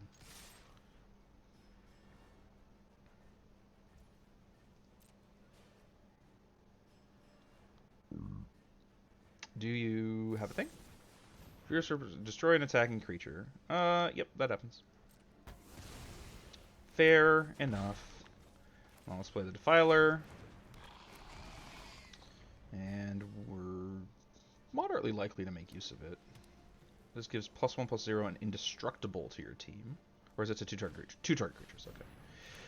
3/6 vigilance. That's a big kitty. Thankfully, we have a creature with menace. And we also have creatures with flying. So we have 5 mana available. So if we can go 4, 5, 6, that's still not good. It still doesn't work. We can go. Guess we just can't play this messenger, but we can play these 2 creatures. So let's go attack for 4. Bonk. Play. Play the Goldraw's Vampire. Oh, actually, hold on. This doesn't work. Let's tap this for black. Play the Mucklord. Paying 2 life. Oh, I forgot it has this trigger. It could have given +1/+1 and menace to my companion, which wasn't going to block anyway. We should have done this pre-combat. I'm very, very silly. Sure. Yeah, that's fine. And then auto pay. Okay, sure. It was a little awkward. We have actually kind of a monster attack next turn with the Kennel Master plus Defiler of Flesh. If I had Sequed this turn better, our opponent would be at 2 less life, so that was a mistake. Or possibly 3 less life. Actually, 3 less life. We'd be at 12, which means this Kennel Master attack could have presented lethal, right? So it's 5, 6, 7, 8, 9, 10, 11, 12, 13. Yeah, it actually would have been exactly lethal. Wow, that's a monster attack. And in case you're not seeing the math, Kennel Master gives +1/+0, so we can get 4, 5, 6, 7, 8, 9, 10, plus this trigger, 11. Where's the other 2 coming from? I had 2 more coming from somewhere. We're just going to take 3. Maybe, I think I might have double counted something.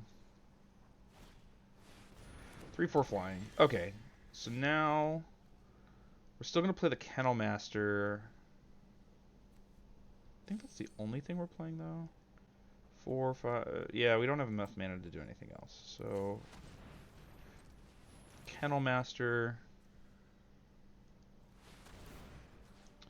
will give the Laureate menace. We'll give the Defiler indestructible, and I guess the Laureate just the extra damage. And then these 2 can attack. Their only legal block is to double block the Defiler, which just kills their Griffin for free.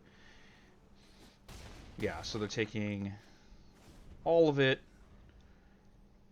This Order of Midnight can get my Shadewing Laureate through an additional time if we need it to. The Kennel Master blocks the 3/6.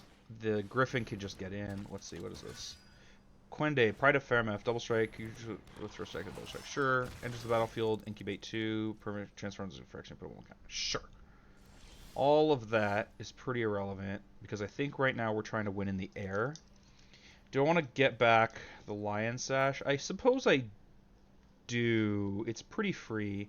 So we go make black, cast Order of Midnight. Get back Lion Sash.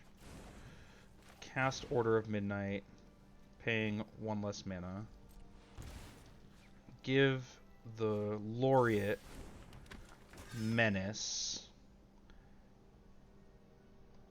And then Battlefield Promotion gets First Strike. Does that change any of my attacks? If I attack with the Defiler, they might just block with everything, and I guess that doesn't get me out of anything. I guess we're just attacking with Laureate for now. And then the next black creature is lethal. We could also just attack for lethal next turn, possibly. We might just be wide enough to do that in conjunction with Battlefield Promotion and possibly Lion Sash.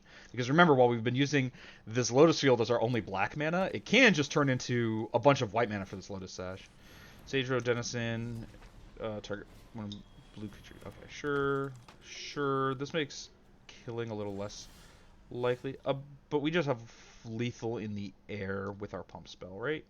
Yeah. Okay.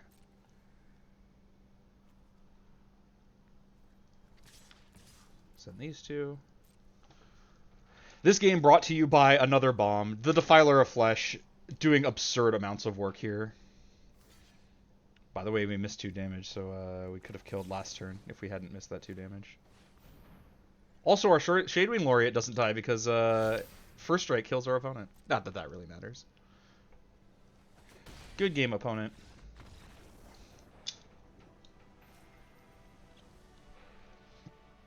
They were so nice. They were saying hello, saying good game, even though that game was a little bit bullshit. And just in the sense that, like, they just got run over by, like, look at my bombs. I guess it was just the one bomb, but still.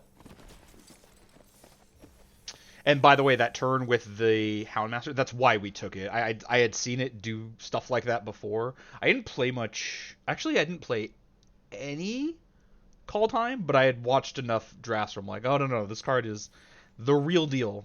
All right, 5 wins. So far, we're doing pretty great.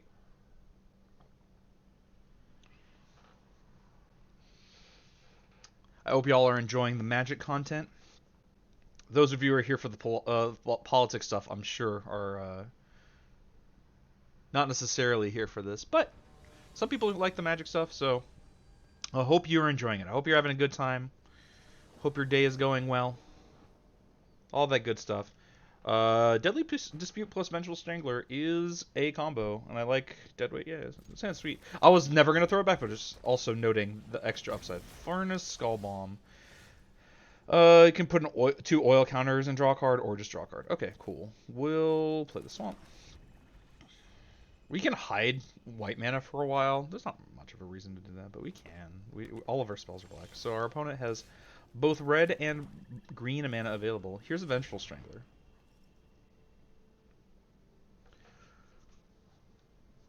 What would I want out of my opponent? I'm not exactly sure. Are they just going to draw a card here? They might just draw a card here. I would like... I guess I don't have to Deadly Dispute. I would like to be able to Deadly Dispute this Vengeful Strangler onto a good creature of theirs, which means I don't really want them to kill it, which they did immediately. But trading for a Braid is a pretty big game. A Braid is a strong card. Hooded Brawler is pretty good. I think I'm not going to deadweight it. I think I'm just going to play the Mucklord. They might exert an attack, and in which case I'll take 5. I don't think I'd trade if they don't exert, just because this deadweight lines up so nicely. But I can't justify spending my entire turn killing this 3-drop. Like, I should develop my own board. Heraldic Banner, creatures of the chosen color gets naming blue. Okay, so they have blue mana in their deck as well, or blue spells in their deck as well. Wouldn't choose blue unless you had a reason. Yeah, that's kind of what I expected. So we'll take 5. It's not a big deal. Especially because they didn't really add to their board very much. See, that's great. Yeah, see, this is why we held out. Unfortunately, I can't hide information. What I wanted to do was play the... I wanted to play the Pilgrim, then play my land, then... I don't know why sometimes it asks me to...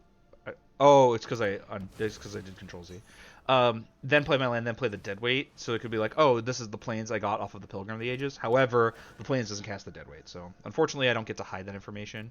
It's not super important, but you try to get the little advantages when you can. You might as well, right? So we're pretty ahead here. We have more cards, more board presence. They have more mana, I guess, and they have like a card stored on the Skull Bomb. Now they have their blue mana. Oko, Thief of Crowns. Never mind, we're not doing great. We're doing terribly. Oh my god. Uh, Elk there. Skull Bomb. Jeez. What do I do about this? Okay, well, step one, we play up the planes they know about. Oh, wow.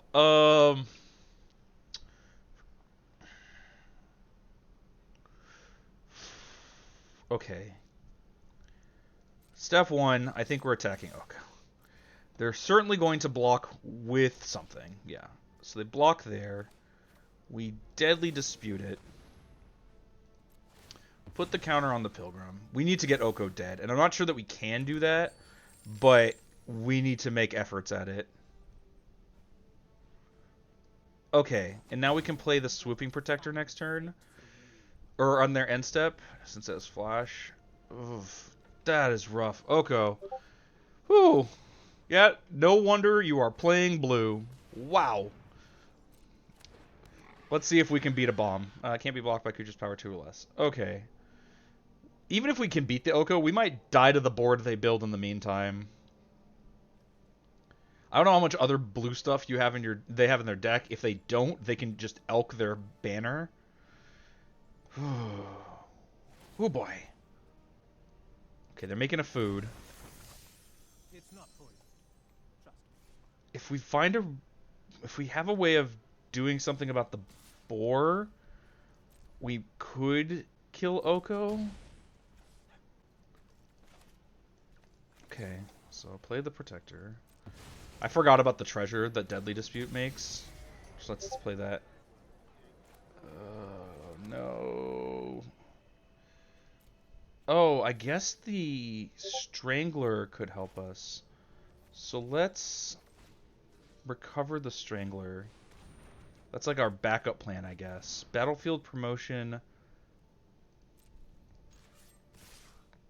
Okay, so if they sniff out there's a trick here, they can keep their 4/4, but instead they're keeping their Oko.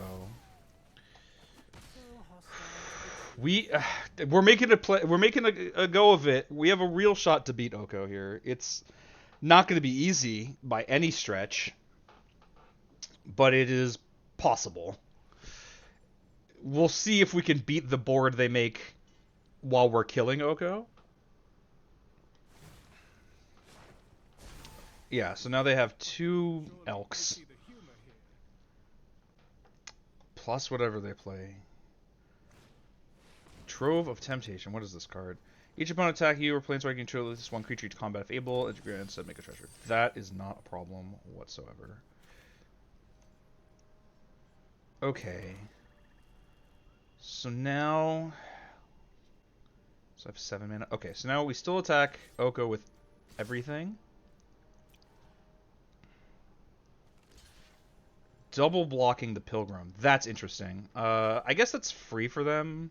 Well, I guess if they expect a removal spell, it doesn't much matter. We're gonna kill the token because both of them have no abilities, but like I don't know, maybe the Skull Bomb in their graveyard will matter.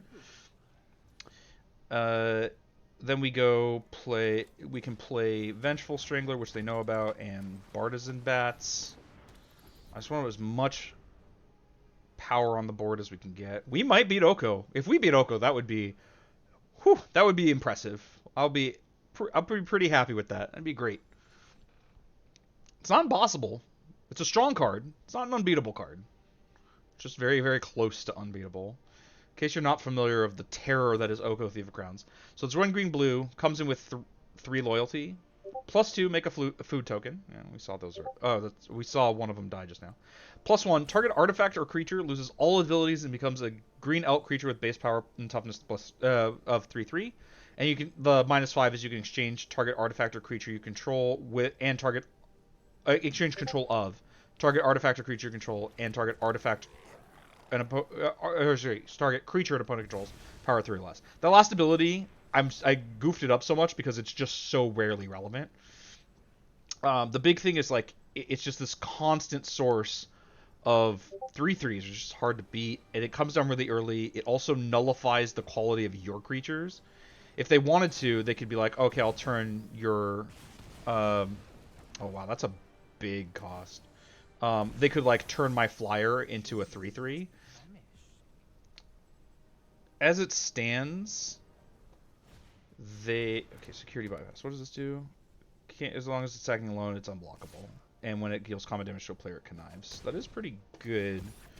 Yeah, now we get the second question. Can I beat what happens while we're killing Oko? And I don't know. We are going to find out. So now we go attack Oko with everything. They can block the Strangler and keep Oko alive, but if they do, we're going to enchant Oko with the Strangling Grasp, which was our backup plan to if we couldn't get enough power through. Them removing our Bartizan Bats, obviously, was then there. But they have to sack a non-land permanent and lose a life every upkeep now, which is doable for them, but not forever. We can play this Syndicate Messenger. They might just elk their food and get in for 6, and then ask me the question of like, all right, can I beat this? And the answer is I don't know. We can next turn, since we've hit every land drop, we can get back the Pilgrim and play it. Yeah, yep. Just elking their thing. Do they crash for 6? And if they do, maybe I shouldn't have enchanted Oko. Actually, maybe I should have enchanted the Skull Bomb. That actually was probably a mistake. Keeper of Fables. Okay. Another unbeatable card. Oh, right. The Grasp triggers on my turn. They probably just sack a food here? They can sack the food, security, bypass. Okay, they're just sacking Oko? Okay. That makes my life a little easier. Yeah, we didn't draw anything, so we're doing this. Now we have to attack them with something. The question is what? I suppose since all our creatures are 2 power... Okay. I'll keep the shield. I'll just pop the shield counter and block something. Probably like double block an elk. Oh, I don't even know if we get to do that. We can go... So we can take 7, but then they draw 2 cards. I'm going to draw 1 card regardless. I guess no matter what happens, this is blocking here.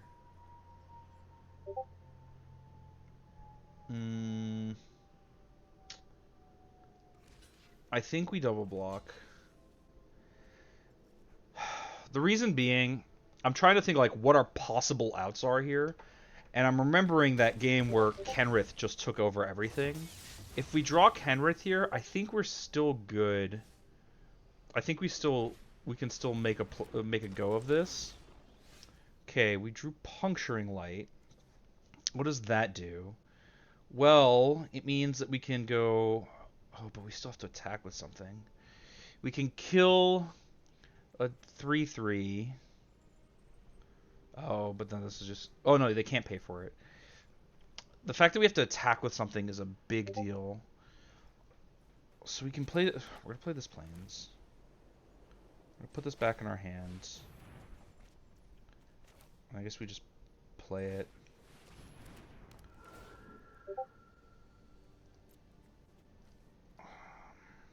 I actually think... Well, would have been the same thing. Okay, so now we attack with this creature. I mean, they just attack with everything and we're dead. Yeah, this is kind of what I was worried about, that we just die to the board they build while Oko's going off. Big sad. This game brought to you by Oko.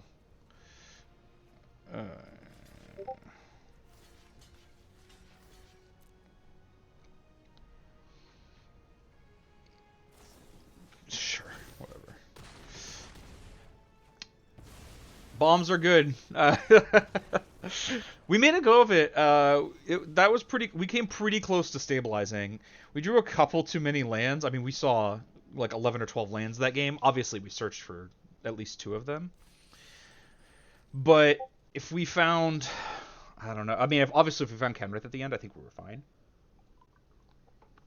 But I think there was some stuff we could have drawn that lets us out of that. Oko lived, I think, like 1 turn longer than we could really afford for him to. It was really that close. We, maybe I should have enchanted the Skull Bomb with the strangling thing, but he just sacked Oko to the trigger. So, like, given that, maybe they would have sacrificed whatever was attached to it, and then Oko might have been a bigger problem because it makes another elk. And that's the problem. Oko has so much loyalty that even by the time you cut through him, he'll have made enough 3/3s. 3/3s are important. 3/3s are big. That you'll have issues. This hand's a little slow, but it has a lot of stuff, powerful stuff going on. We're gonna get a swamp with it. Oh, never mind. We're getting a plains with this Terramorphic Expanse. We don't have anything to do until turn 3, but we're on the draw. Maybe that'll. Okay. At this point, we can just discard swamp and get another one.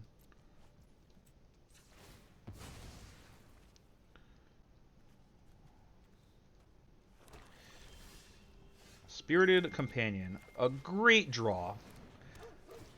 We undo the discard. We have something to do on 2 mana. It can block the beetle, but it won't because I think I want to Deadly Dispute it. I'd rather just trade a damage here. Because now that bridges us into the... Oh, no, that sucks. They're definitely taking the Defiler of Flesh. There's no way, right? You can't leave me with that card. We saw that card take over a game. They probably know how good that card is. Yeah, okay. We drew another Swamp, which is not exactly what I wanted to draw. But, yeah, now we can attack this. The Muck Lord holds off the Virus Beetle. Now we have this Spirited Companion to sacrifice to the Deadly Dispute, if that's where we want to be. If they reconfigure, this will be a 3/2. Right? I'm okay with that trade. Yeah, we can just play this. Ask you if you want to trade anything for the companion. I guess they probably should because I have this Deadly Dispute, but I have a bunch of stuff for the Deadly Dispute to eat, and now they don't have even 1 good attacker. What does Rona do? As a battlefield, you can exile a historic card from your graveyard. Oh my god, we just played into it, and you can cast cards exiled with her. There's no way we can get her into combat before they cast the beetle, right? Maybe we can get, like, maybe they'll like double block the. Yeah, there was no way. Okay, we crash for 4. Play the Strangler, and we end the turn. And we might just discard Puncturing Light. What does this do? Exile top card of your library.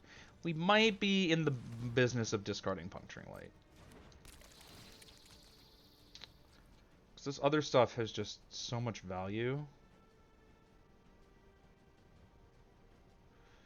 Yeah, I guess that's what we're discarding. It's a little unfortunate. God, we played right into it. I mean, how could I know about the run? But I think we're still fine. They're stuck on lands. Do I Deadly Dispute? I think I do. I think Rona is a way they have of getting back into the... Well, no, they can't afford to spend mana on it. We can... Oh, but if they... Okay. Well, yeah, I was going to be like, maybe on the Familiar, but the problem is they can reconfigure the Familiar to get out of it. I guess they'll just sacrifice them, whatever it's on, yeah. Alright, Lotus Field is pretty good. We're going to recover something. I think we recover the Companion? It's actually kind of close. I guess it is the Companion. They have a bunch of X1s. And then, I guess, just given that we have the mana for... Or, like, there's no real... Oh, I could have used the Treasure instead. Could have played the Lotus Field this turn. Okay. Well, I'm drawing a million lands, so it doesn't matter. They can double block if they want. I'm very happy with that trade. Yeah, that's great. Cool. We're recovering some card advantage just through board pressure. We'll put the counter on the messenger. More damage in the air. It's harder to deal with. Reef Soul, short target creature with power 3 or less. Unfortunate. But that is their turn. Okay, so now we go pay 2. Alter Fate. Get back the messenger. Play the messenger. It's funny that we're using this treasure when we have all these lands, but I want to get the Lotus Field into play just in case we find Kenrith and we can start drawing cards with it. Kenrith might be better served returning creatures from the graveyard, but, you know, maybe not. Restoration Gearsmith. Enters the battlefield, return an artifact creature from graveyard to your hand. Well, that's pretty strong, especially with that Virus Beetle. It's just like mono beetle control. Now we have lands to discard, so it's not a problem. I don't really care. Alright, let's play this. And we have 3, 4, 5, 6, 7 mana, so we can play not quite everything, but we can play a lot. Attack in the air. Just put the pressure on. Like, they have a lot of card advantage building, but they can't do everything they want. And, oh, well, I should have tapped for that better. Not that it really matters. I'm going to burn for 1, but I didn't have anything to spend it on. We could have pretended like we did. Sphinx's Insight. Draw 2, gain 2 life. Well, that's pretty good, but yeah, there's just too much on the board. As much as I like playing not to the board and playing to like other kinds of positioning, I guess in chess terms, it's more like positional magic than tactical magic. At a certain, like, you have to pay attention to the board, and they probably just didn't have the tools for it. I'm not saying they were playing poorly. Just like we see there what happens when you can't do that, which happened to us before, I think, in one of these games. 6 wins. We're 6-2. This is the last game of the draft. Place your bets, folks, and by place your bets, I mean friendly bets. Don't actually bet money. Am I gonna win this game? Are we gonna get 7 wins in this first time drafting this? Yeah, that sounds great. We got stuff to do. We got a little bit of removal, a little bit of card advantage.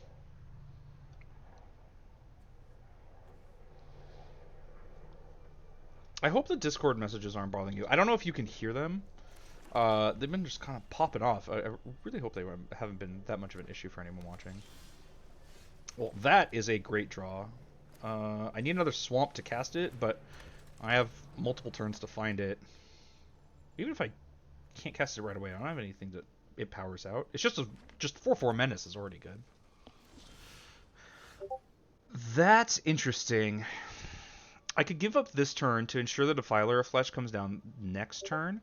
Or I can play I think I'd just rather play my 3-mana spell. Play a 3-mana spell.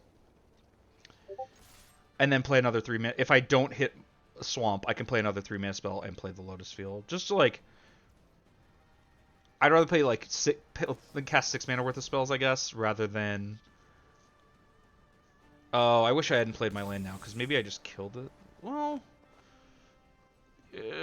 they can trade here... Oh, no, yeah, okay. Like, they can... Okay, they're just soaking a damage. Then that's fine. I don't care. Take a Plains out of our deck.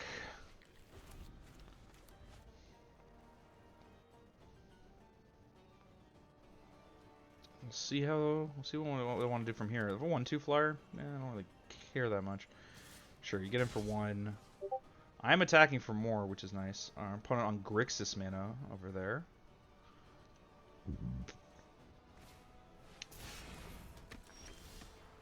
Hackrobat. Okay, they didn't... Oh, they did have the Spectacle. 2/3, they can make it gain Death Touch or +2, -2.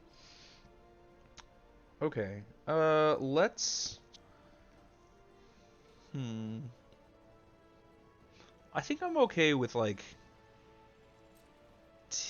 getting the, like, slight increase of value with Lethal Exploit. Yeah, so before damage, we exploit it. Then we do that, and then... Oh, I guess I could have tapped differently. And then we can play our Lotus Field. And since we have... It doesn't really matter what lands we keep at this point, because Lotus Field will fix most of our mana problems, but we already have a Plains in hand, so we'll have equal amount of whatever color we need. Dire Fleet Interloper enters the battlefield. It explores. They saw House Guild Mage. So it's a 3/3. 3/3 menace for 4. Okay, fair. And then they can decide whether they want to put this in their graveyard. Looks like they kept it on top. That makes sense to me. Ooh, Kenrith. Do we want to just pop off with Kenrith? Let's see, we have 5 mana, so it's going to be 4. Yep. Okay, let's start with attacking. What does Kenrith do? I guess it draws cards. But it's also the most efficient use of our mana. Yep, Kenrith it is. What's up? And if we need to, we can put +1 counters on stuff. We can give trample and haste. The world is our oyster because we have this Lotus Field. Now let's see if they remove it. I wouldn't be surprised. Do I double block the Interloper? They might have a thing. Sure, I'll bite. I have multiple recursion effects in my deck. If they have something, they have something. Urtai Resurrected. Destroy another creature or planeswalker. Wow, that's really strong. Draws a card. Okay, so while I draw a card to replace it, hopefully we find something to recover it. We still have 5 mana. Okay, they're definitely not blocking the Strangler. Not that it matters because I'm not blocking, so I'm attacking anyway. I wish they would block, honestly. But instead, we'll just play the Defiler. We'll invest. I know we can't play anything else this turn. Weirdly, we're like 1 mana off of playing 2 spells in a turn, even with this discount. They can't get too crazy about their attacks because of this Defiler. How much damage do I have? So this is 4, 5, 6, 7, 8, 9. If I play the Kennel Master.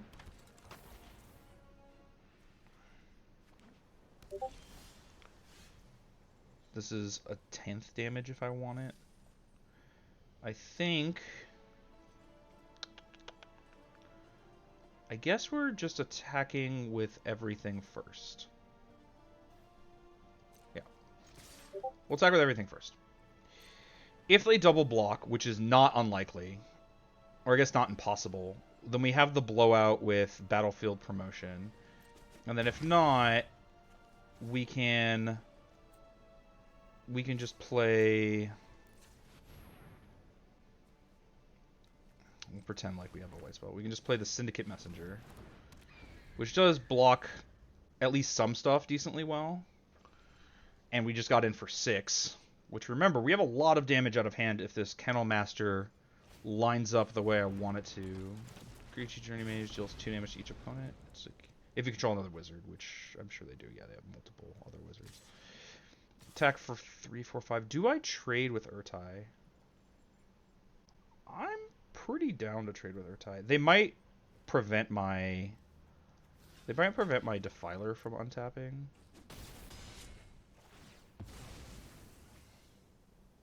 Again, with 1 more mana, we also get a blowout with Battlefield Promotion. Probably going to prevent my Urtai from my Defiler from untapping. This is probably forever pay 2 mana and tap it to make sure my my Defiler doesn't get up to any mischief. Recover is pretty interesting. We're both at 8. They can attack for 9. If I play my Kennel Master, I attack for 1, 2, 3, 4, 5, 6. Put them to 2. The Kennel Master can block the Journey Mage, which gives them 2, 3, 4, 5, 6 damage. Battlefield Promotion also represents 2 life if I want it. I think we're just going to play the Kennel Master. We're going to go the more aggressive route. And now, also because of Menace, the only legal block they have is double blocking the Strangler, but that doesn't really do anything. That just gets their Journey Mage killed to gain 3 life. This also goes indestructible. Kennel Master, very, very strong card. This is the first I've gotten to play with it. It's kind of wild. Obviously, if they hadn't kept my Defiler from untapping, that's lethal. But that's why they did it, right? They're making good decisions. This is a little bit precarious, because if they have a removal spell for the Kettle Master, I'm just dead. But if they don't... they probably need to keep my Defiler from untapping again. My Strangler becomes a problem again. Especially... Well, I guess not... Yeah, because... I guess if they don't... They don't know that my hand's a little awkward for doing what I want to do. I guess I can have Battlefield Promotion as just an extra damage if we get through with the Spirit Token.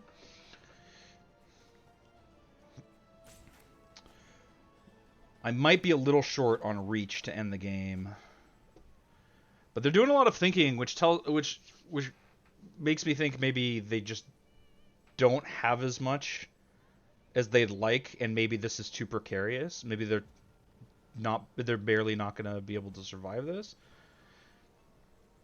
or they barely can't kill me. Either that, or the way they would have to do it is complex enough where it's going to take a lot of time to figure out. Just attacking with the 3/3 is pretty encouraging. I mean, I'm almost certainly living another turn. I don't imagine they're going to cast a Lava Axe. Yeah, like if they're doing that, they're almost certainly keeping the Defiler tapped. Now, if I find a black creature, or another land is actually not bad. So now I think I go... I guess there's no world where I need actually the land doesn't matter. So I guess we go play the Shadewing Laureate. We don't need to pay the life for it. Yeah, okay, that's just enough. Okay, they just didn't have anything. Really, really tight game at the end there too. That was not for sure at any point, I think, but really good game, and we did it. 7 wins. We went 7-2 in this draft. We lost to Oko was one, and then what was the other loss? I seem to remember just being like out-muscled. I don't remember. Might have been our like second game or something. Oh, that's right. We couldn't beat a 4-mana 6/6. That's what it was. So I had fun with this. Maybe we'll do this again if it's still up next week. Alternatively, I probably wanted to do the. That's right. I wanted to try some Commander Masters. Let's open some packs. All right. I'm even gonna open them one at a time. See what we get. See if there's any like cool stuff in here. Horn of the Mark. We played with that one a little bit. Lorien Revealed, making the rounds in a lot of formats. It's funny because like 5-mana sorcery, draw 3 cards. You'd think that isn't that good. In fact, there's a better version. Concentrate, 2 blue sorcery, draw 3 cards. It's what Harmonize is based off of, a green version of that. But the tiebreaker is island cycling is insane. Most of the time you island cycle, and so it's just like, okay, you can smooth out your mana a little bit more, especially with shocklands and dual lands or whatever. And some amount of this time, this card, which you were putting in your deck as a land, more or less, is draw 3 cards, and that's really strong. Obviously, doesn't matter much here. It's just a random common. It's not like there's any. Well, first of all, it's only the foil ones that are worth anything. But it's just so it's not hard to get or anything like that. It doesn't matter on Arena, which is neat. Spiteful Banditry, X red. When it enters the battlefield, deals X damage to each creature. It's an enchantment. Okay. Whenever one or more creatures your opponent's control dies, create a treasure token. It triggers once each turn. That was a sweet card. Certainly has some applications in something. It'd be a good way, like if you're playing like a treasure-themed commander deck, that would be a good way of getting a board wipe. Eternal Scourge, not the only place this is useful is very much not in Arena. It's good in Food Chain, in Legacy, and that deck isn't. I haven't seen that deck in a long time. Let's see, Ghostly Pilfer, sure. I know I'm only looking at the rare, but what can I say? I'm just that kind of guy. Thunderkin Awakener. 1 red, 1/2 haste. When it attacks, choose target elemental creature card in your graveyard with toughness less than his toughness. Return to the battlefield, taps and attacking sack at the beginning of the next turn. So that's a really cool card. I don't think it's particularly good in most circumstances, but it's cool. It's kind of funny with Incandescent Soulstoke. Ignite the Beacon, 4 and a white instant, search your library for 2 Planeswalker cards, reveal, and put in your hand, then shuffle. Okay, whatever. There's some good stuff in this one. Path of Metal is certainly as well. Enters the battlefield, deals 1 damage to each creature that doesn't have first strike, double strike, vigilance, or haste. Whenever you attack with at least 2 creatures that have first strike, double strike, vigilance, and or haste, transform it. Add a mana of any color. 1 to red tap, deals 2 damage to each opponent. 2 and a white tap. Choose a creature at random that attack this turn, destroy that creature. Eh. Some of those cards like have uses and stuff. That one just seems really narrow. And just rare wild card. That's one of the like best things you can possibly open. Something I noticed about Arena that's kind of funny, and you can see with my wild cards here, is that you'll have more wild cards than you'll ever need, ever, with common and uncommon. I want you to look at this and note that I've also played in multiple events where it was like Pauper or Artisan, I guess they call it, where it's commons or uncommons exclusively. So I had to do a lot of crafting of those, and I still have more than I will ever need. If I could turn these in for like 50 to 1 for a rare, I would 100% do it. And then I also have a lot of mythics rares because, as it turns out, you don't play that many mythics. Whereas rares, you're always desperately in need of. The fact that I have 21 is kind of surprising to me.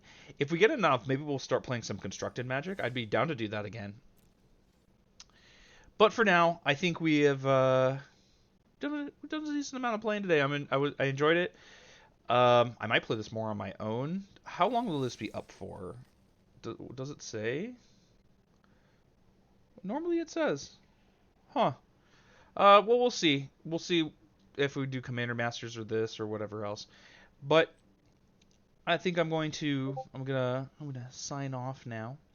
So thanks everyone for watching. I hope you have a great rest of your day. As another reminder, remember we got this follower goal right up here. If you if you follow me on Kick, that would be very much appreciated. Get to 75, and we'll be partnered on Kick, which would be super cool. If you want to see more content like this, that would go a long way in keeping this channel active. And as the reward for doing such a thing, for this free activity, it costs you nothing, not but a click of the mouse, possibly making an account if you don't have one already, but that's not really a big deal. Not but a click of the mouse. And if we get enough of that, people doing that, I will suffer for your pleasure. So, again, thanks so much for watching. Very much appreciate it. I hope you had a good time, and I hope you have a great rest of your day. We'll be back tomorrow. Maybe we'll even play some more Magic tomorrow. This was a lot of fun, and I don't really have anything that I wanted to go over, so maybe we'll do that. We'll see. In any case, thanks so much for watching, and I'll catch you next time. Have a great day. Bye!